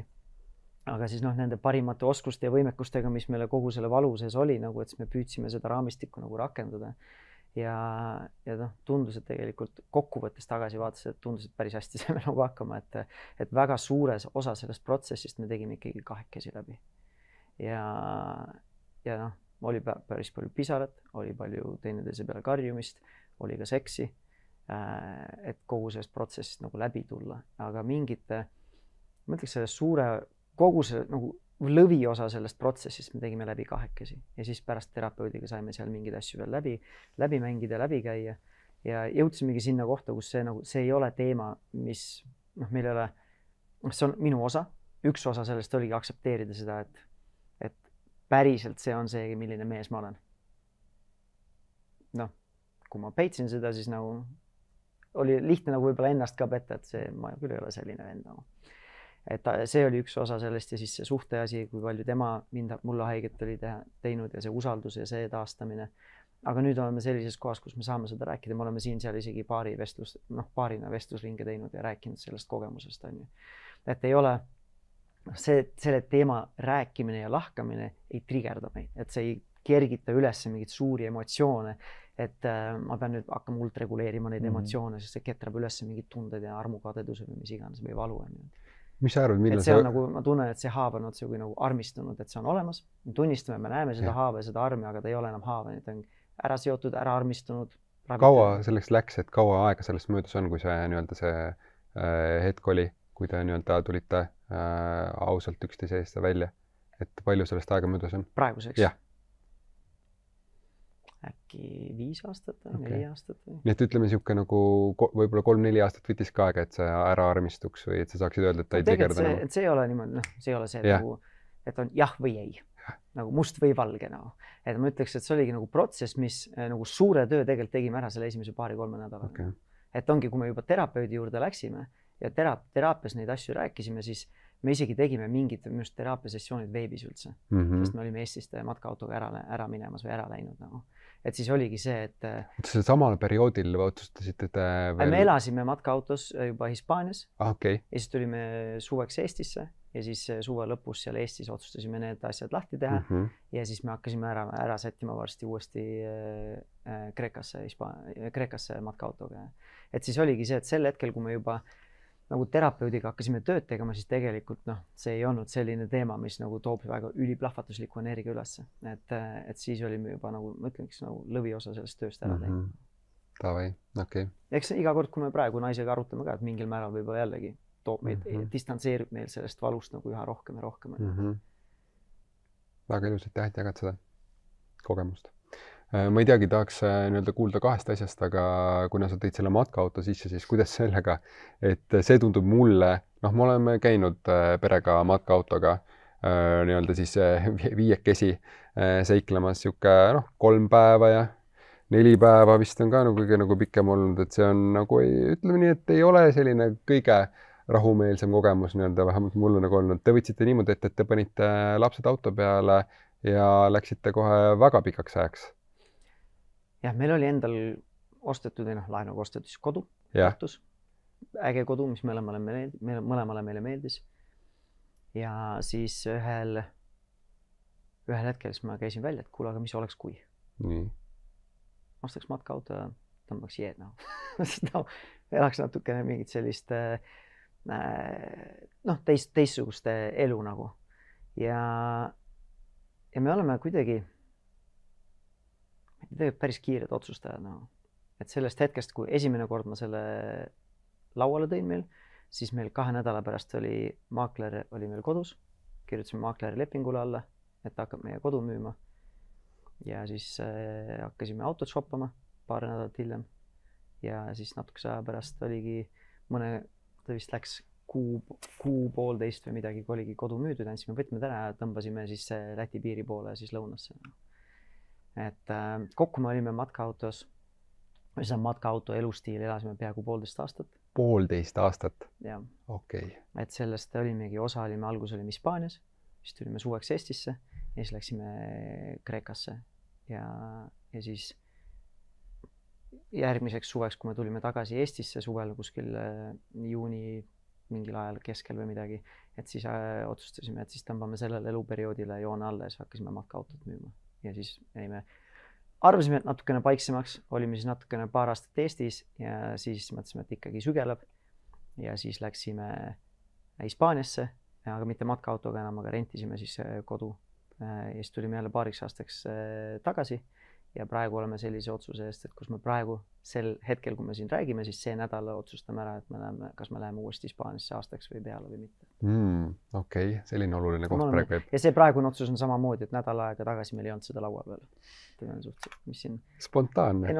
Üks siis spontaanne, aga selles mõttes, et nagu ma ütlesin, pigem olen siin nagu silmaklappidega fokusseeritud inimene, mulle ei meeldi olla in the limbo nagu. Et nagu kas me oleme koos või me ei ole koos. Kas me läheme Hispaaniasse või me ei lähe Hispaaniasse. Kas me teeme seda või me ei tee seda nagu. Et nagu üks või teine nagu, et selline vahepealses olemises ma ei funktsioneeri väga hästi. Kuskile, ma ei tea, mis saab, kus ma olen, mis ma teen, kes ma olen, kas ma olen, mida iganes, ma nagu ei funktsioneeri väga hästi selles, et siis ma olen olemas, teeme otsuse ära, siis on siht on selline, siis töötame selle suunas, et see otsus ja valik saaks õige nagu. Aga hea. Mis see 1,5 aastat matkaautos kõige rohkem sulle ja ütleme sulle ja su perele andis? Et mis sa sellest kõige rohkem sellest kogemusest võtad? 1,5 aastat on ikkagi nagu pikk aeg. Ägedaid mälestusi laste ja perega. Andis väga palju sellist, ongi ühiseid nagu seiklusi ja koos veedetud aega ja andis sellise nagu sügavalt nii-öelda juurdunud uskumuse, et lastel ei ole palju vaja, et on olla. Et lastel ei ole vaja, ma ei tea, pika välismaa reise või uhkeid autosid või uhkeid kodusid või nutikella või kõige paremat telefoni või mis iganes. Et oleks vaja lihtsalt ruumi ja aega koos vanematega, eriti kui nad on väiksemad. Teismelistega võib-olla hakkab natukene see muutuma, kuigi ma ei tahaks ka öelda, et see nagu on selles nagu kivisse raiutud, et teismeline ei peagi ja ei tohikski või ei tahagi vanematega aega veeta. Et see oleneb kõigest inimestest, temperamendist, klapist, suhtest, kõigest muust on ju peredünaamikast. Aga väikelapse faasis, kui nemad olid ikkagi veel väikesed, siis nagu lapsel ei ole väga palju vaja. Ja teine asi ka, kuna meil ei olnud nagu tohutult palju ruumi matkaautos. Seal ei ole väga palju ruumi. Ei ole väga palju mänguasju. Et siis ongi see, et lastel ei ole tegelikult palju mänguasju ka vaja. Et mängida või olla õnnelik nagu. Et oligi see, et me elasime küll väikesel pinnal selle poole pealt, et see auto oli 7,5 meetrit pikk ja 2,5 meetrit lai. Ja selle sees oli veel siis ka see mootoriruum ja siis see pagasiruum ja kõik muud asjad on ju. Ehk siis umbes mingi 10-11 ruutmeetrit oli meil kogu kodu. Et tegelikult siis enamasti oli see, et see elutuba avanes siis, kui me ukse lahti tegime. Ja. Et see oligi see, et kuskil mägedes, randades, looduses, lapsed turnisid, ronisid, seiklesid. Ja see oligi nagu äge kogemus. Ilus, väga ilus. Tuleme kõige selle olulisema suhte juurde ka, ehk siis see suhe endaga, mis ütlesid ka, et mis on kõige olulisem. Kuidas sina siis seda hoiad iseendaga suhet, enda seda süütenööri parajalt nagu pikana ja see, et see rahumeelne vanemluspraktikas ka kehtiks, mitte ainult ei oleks tore ilus teooria? See on nagu erinevad küsimused. Üks asi on see nii-öelda enda nagu ressurssidest hoolitsemine, enda see tassi täitmine ja siis teine on see suhe endaga, mis on nagu seotud ka, aga nad on natuke nagu erinevad asjad. Aga vast siis mõlemad, kui need erinevad. See suhe iseendaga on selline nagu love and hate relationship minu jaoks, et lapsepõlvest ei ole saanud sellist tingimusteta armastust kogenud, et siis minu enda see enesearmastus kipub olema autopiloodil ka väga tingimuslik. Et siis ongi see töö iseendaga, et õppida andma iseendale tingimusteta armastust.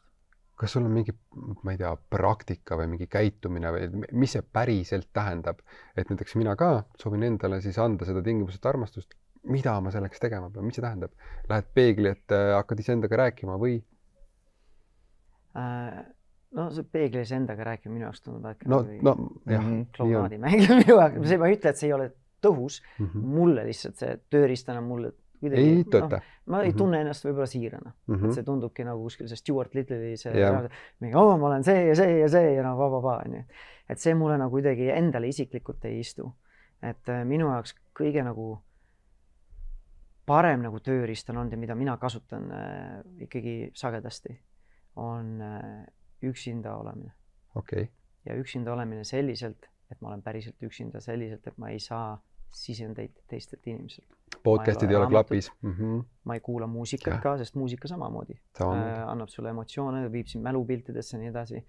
Et ma olen ise üksinda, ma ei kuula podcasti, ma ei loe raamatut, ma ei kuula raamatut, mul ei ole sõpra kaasas ja mul ei ole isegi koera kaasas.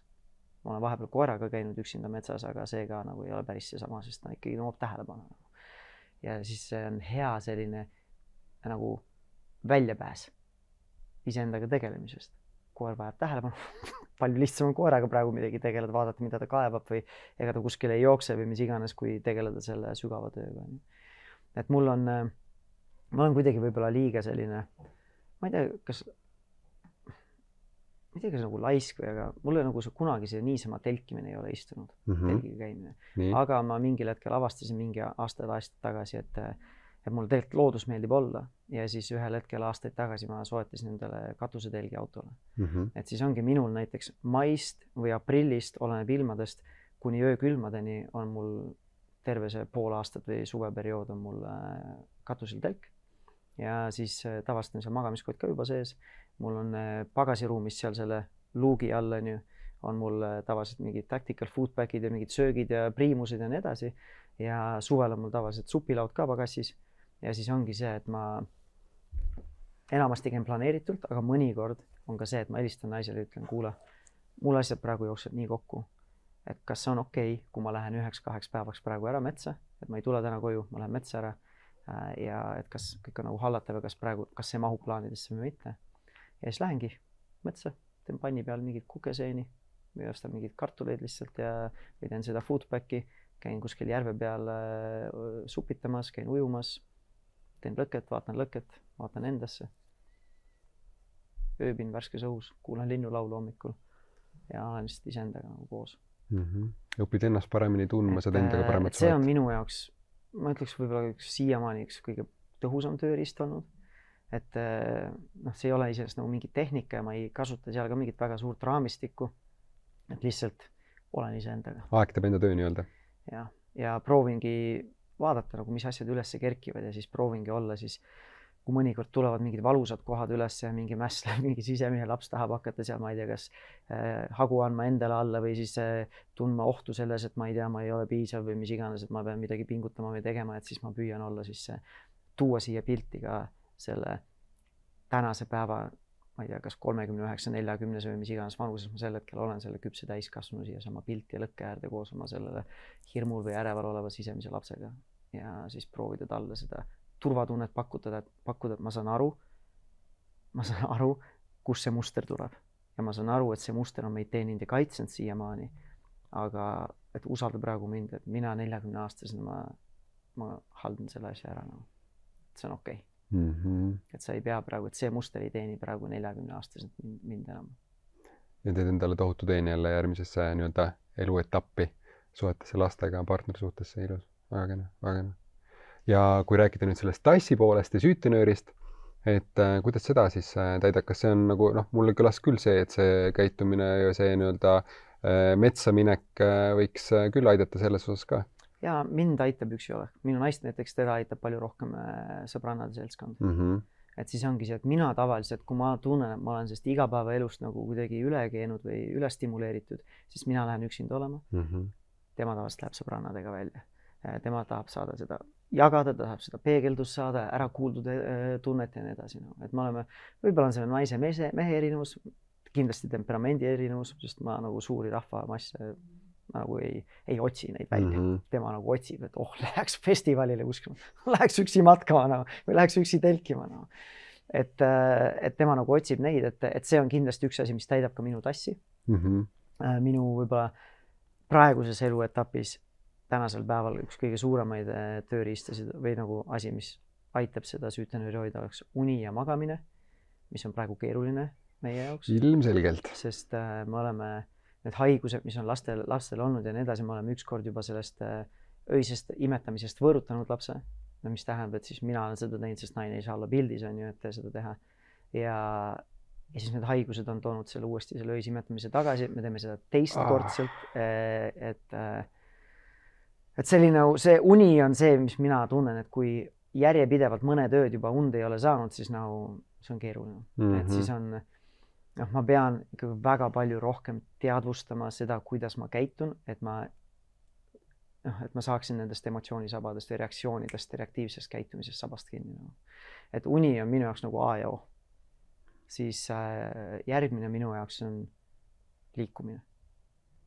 Et regulaarne liikumine. Ja see ei pea olema mingi hull suur nagu kangi selline. Aga mida sina teed, mis sinu see protokoll on? No üks asi, mis me nüüd talvel alustasime, on see, et täidab mitut nagu funktsiooni või sest nagu mitu kärbest ühe hoobiga, et me läksime eelmise aasta lõpus alustasime padeli baaskursust naisega. Et siis ongi see, et see on nagu see paarisuhtaeg, natukene ka liigutamine. Aga kuna see seltskond, kellega me käime, kellega me alustasime koos, siis mina tunnen, ma olen võimekam, et siis väga sagedasti ma ei saa isegi nahka märjaks. Aga mina võtan seda, see on nagu liigutad ikka, saad kergelt pulsi ikkagi üles, on ju, aga mina võtan seda rohkem kui sellise paarisuhte ajana. Me saame koos midagi õppida ja natuke nagu panustada sellesse ka, et nagu tulevikus ma näen, et me tegelikult võiksime mängida kõrgemal tasemel ja sellisel tasemel, kus tegelikult see on füüsiliselt minule ka rohkem pingutust nõudev, on ju. Väga kena, me just võtsime kaasaga, käime siin samas T1-s squashi mängimas. Kahekesi, plats teile kahele, täpselt töötab samamoodi selle paari. Padel on 4 mängimine, et siis on see, et natuke sotsiaalselt. Aga ikkagi te olete nii-öelda koos, no ikkagi on nagu nii-öelda paari kohta. Jah, et see on see nagu jagatud ruum, et meil on mingi ühine huvi alla, üks asi ja teine asi, me õpime koos. Me ei ole kumbki varem padelit nagu mänginud. Ja siis teine asi, mis mulle meeldib teha, on käia ronimis, seinal ronimas. Ja see on minu jaoks selline füüsiline, ta on ka mentaalne ja ta on hästi hea selline nagu mentaalne lahti ühendamine oma igapäevaelu stressiallikatest. olgu see siis kodu, olgu see siis pere, olgu see mingid muud suhted, olgu see tööstress, mis iganes.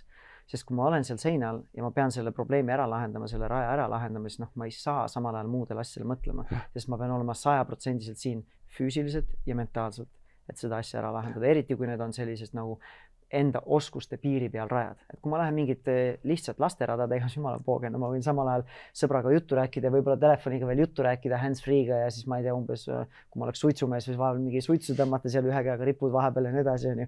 Et lihtsaid radasid enda võimete kohaselt teha on lihtne. Aga kui sa teed neid radasid, mis on nagu võimete piiri peal, selles mugavustsooni ja võimete piiri peal, siis need on see, kus sa pead olema locked in, sa pead olema nagu 100% siin. Ja see on nagu äge tunne, et see ongi nagu vabastama saan nagu lihtsalt ma isegi ei tee seda teadlikult, nagu see lihtsalt see ülesanne, mis mul on käes, see lihtsalt vabastab mu kõigist muudest mõtetest, mis mul ennem olid, pead vaevasid nagu. Et see on äge. Väga äge, väga äge. See mulle ronimine ka tohutult meeldib. Nii et aitäh, et sellega siia tõid ruumi. Koos üks kord ronima minna. Lähme ronima. Kuule, isegi T1 saab ronida ju. Siin samas, ma ütlen, see T1 on imede maa. Siin on kõva ronimisministeerium. Nii et uni, liikumine ja tahad sa veel endale selle kolmanda jala ka panna alla? Enne suhe iseendaga on oluline, suhted teistega. Et need oleks ikkagi sellist, toitumine ka, aga see on selline asi, mis sinna ma ei taha nagu... Jah, sa ei taha puudutada seda? Ei selles mõttes, et igal on omad uskumused, et seal nagu kellelegi ette öelda, mida võib või peab või ei tohi, mida iganes. Aga tervislikumad valikuid saame kõik teha. Et see nagu tervislik toitumine, siis sellega sa võid ikkagi teha oma elu oluliselt raskemaks ka mentaalselt ja emotsionaalselt. Et lihtne uni, liikumine, toitumine, suhe endaga, suhted teistega. Aga jah. Me hakkame täna kokku võtma, meil hakkab aeg otsa saama. On sul, Illimar, mida soovid veel küsida või võin ise viimase küsimuse esitada? Ma annan seekord selle sulle. Väga hea, võta vastu. Lõppu, kas sul on sellist nii-öelda, ma ütlen, sul on see grupp ka, nagu ma ei tea, seal on 30 000 pluss lapsevanemat on seal sees ja neid küsimusi, mis sinna tuleb, eks ju, on ka igapäevaselt nagu erinevaid. Et kõige selle nii-öelda pealt, on sul mingit sellist, ma ei tea, kuldset soovitust ka anda igale lapsevanemale nagu kaasa?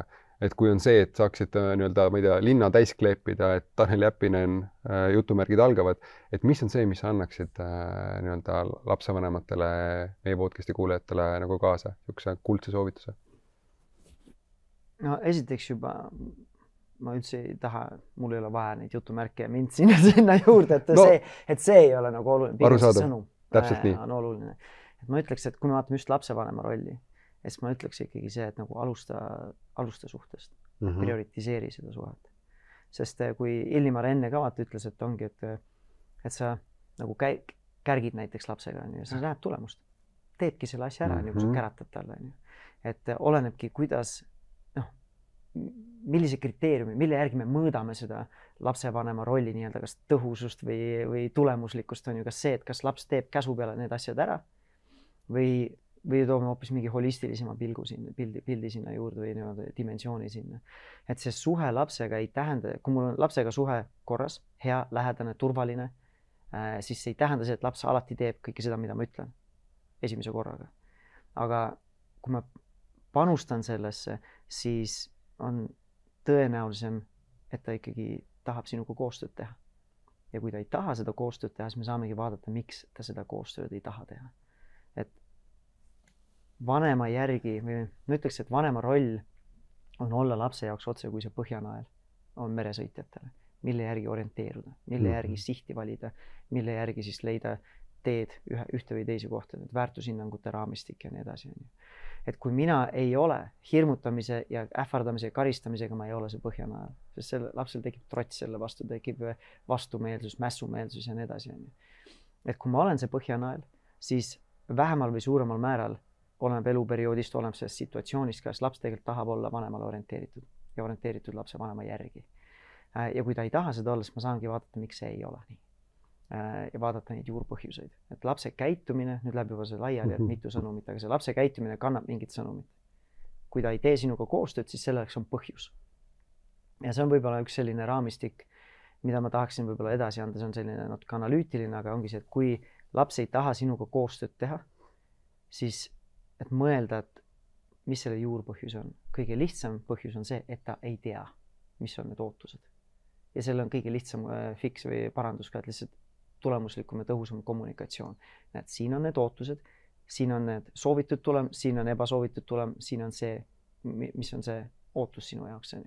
Et see on parem kommunikatsioon, siis laps teab, mis on ootused, mida teha, mida ei tohi teha. Teine potentsiaalne juurpõhjus on see, et laps ei taha sinuga koostööd teha. Sest ei taha. Mitte sellepärast, et on halb laps, aga selle juurpõhjus tavaliselt on puudulik kontakt või suhe. Lähedusühendus. Ja.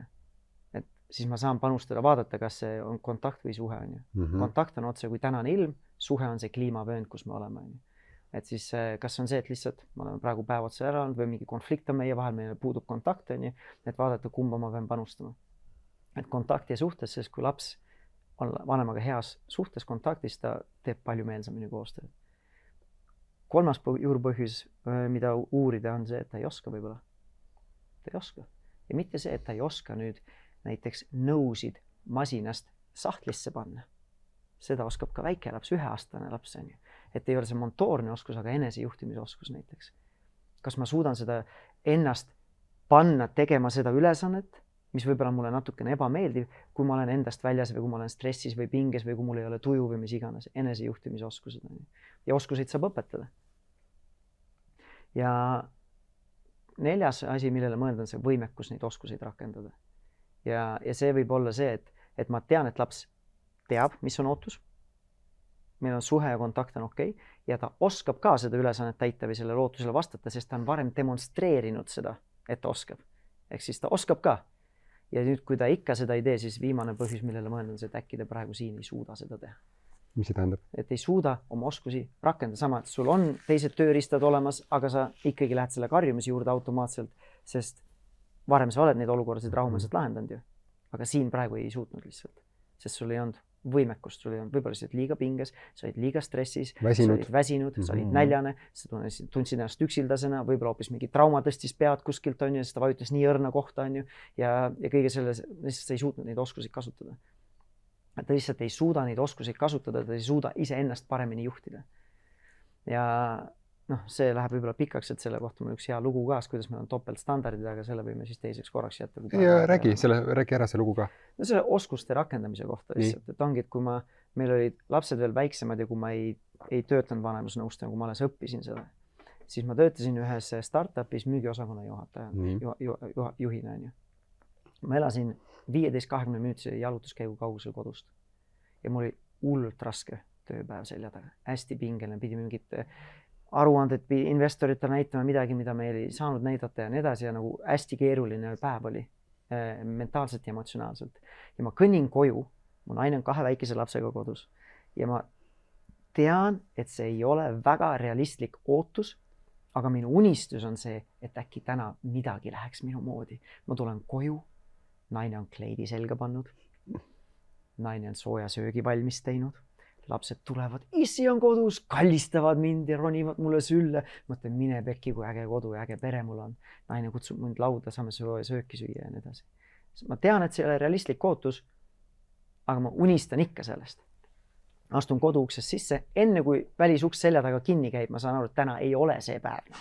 Sa tunned juba seda õhku saab nii-öelda lõigata?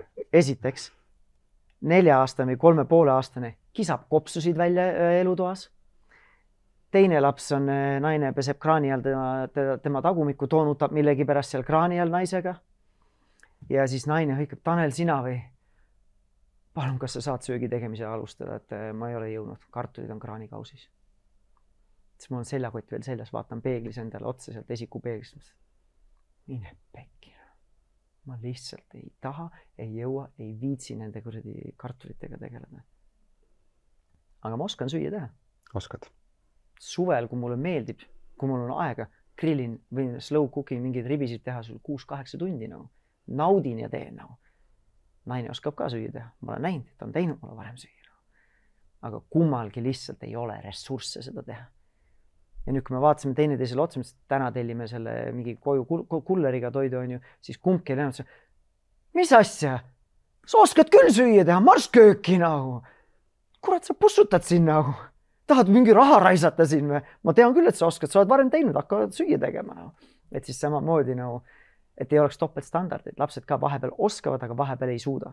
Et kui ta ei tee seda koostööd ja ta varem on teinud, siis see ei tähenda, et ta manipuleerib minuga ja proovib mind ümber sõrme keerata või näidata, et tema on boss või mis iganes need story'd või lood meil peas on. Et võib-olla on see, et ta päriselt ei suuda neid oskusi kasutada ja ellu rakendada. Näiteks väike laps, kes oskab juba iseennast riidesse panna, aga nüüd ta täna peab lasteaeda minema ja vanematel on hästi kiire ja vanemad on pinges ja ta tajub seda pinget ja vanemad ütleb, pane ise see lukk nüüd kinni, sa oskad küll seda lukku panna, aga käed värisevad ja aga see nõuab nii palju fookust, et seda lukku ise kinni panna, aga sellise pingel ta lihtsalt ei suuda seda ülesannet sooritada. Siis ta ei tee seda meelega, aga võib-olla ta teeb seda sellepärast, et ta ei suuda seda oskust rakendada. Ja mitte alati motoorseid oskusi, aga ka enesejuhtimisoskusid. Et kui ma proovin nagu mingis olukorras 4 sammu läbi käia, siis see esiteks aeglustab minu stressireaktsiooni, sest ma töötan oma otsmiku sagaraga, analüüsin olukorda, et palju vähema tõenäosusega reageerin mõtlemata ja teiseks on see palju suurema tõenäosusega annab mulle mingi juhtlõnga, kus see juurpõhjus on, et ma saaksin päriselt seda olukorda lahendada selliselt, et lapse poolehoidu ja koostöövalmidust nagu võita. Väga ilus. Aitäh, et jagasid seda. No super, ma lihtsalt küsin, et Tanel, mina 2 korda teinud sinu rahumeelse vanemluse läbi. Väga on aidanud. Mina 1 korra. Mina teist korda võtsin päris põhjalikult, esimese korraga lihtsalt võtsime ka Katjuga ette selle suhtekriisi asja ja siis nagu jäi nagu poolikuks asi. Aga ilusasti räägid. Nüüd ma tahaks edasi uurida. Kas sul on mingi kursus tulemas või pean ostma raamatu, kui mul veel ei ole? Mina ikkagi soovitan väga seda raamatu, kuidas luua lapsega usaldusväärne ja tugev suhe. Siit sa ikkagi oled enda, ma arvan, selle pannud siia raamatusse ka kõik kokku need enda teadmised, eks ju. Et mis see järgmine samm on? Kuidas ma Taneliga saan edasi lennata? Kuidas keegi soovib, et võib raamatu soetada, kas raamatupoest või minu kodulehelt rahumeenevanemlus.com.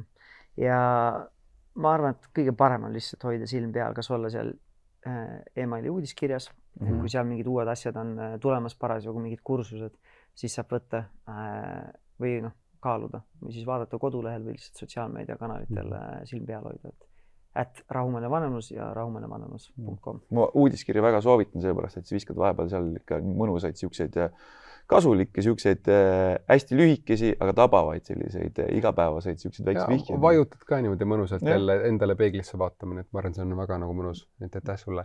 Ja aitäh sulle, et sa täna tulid.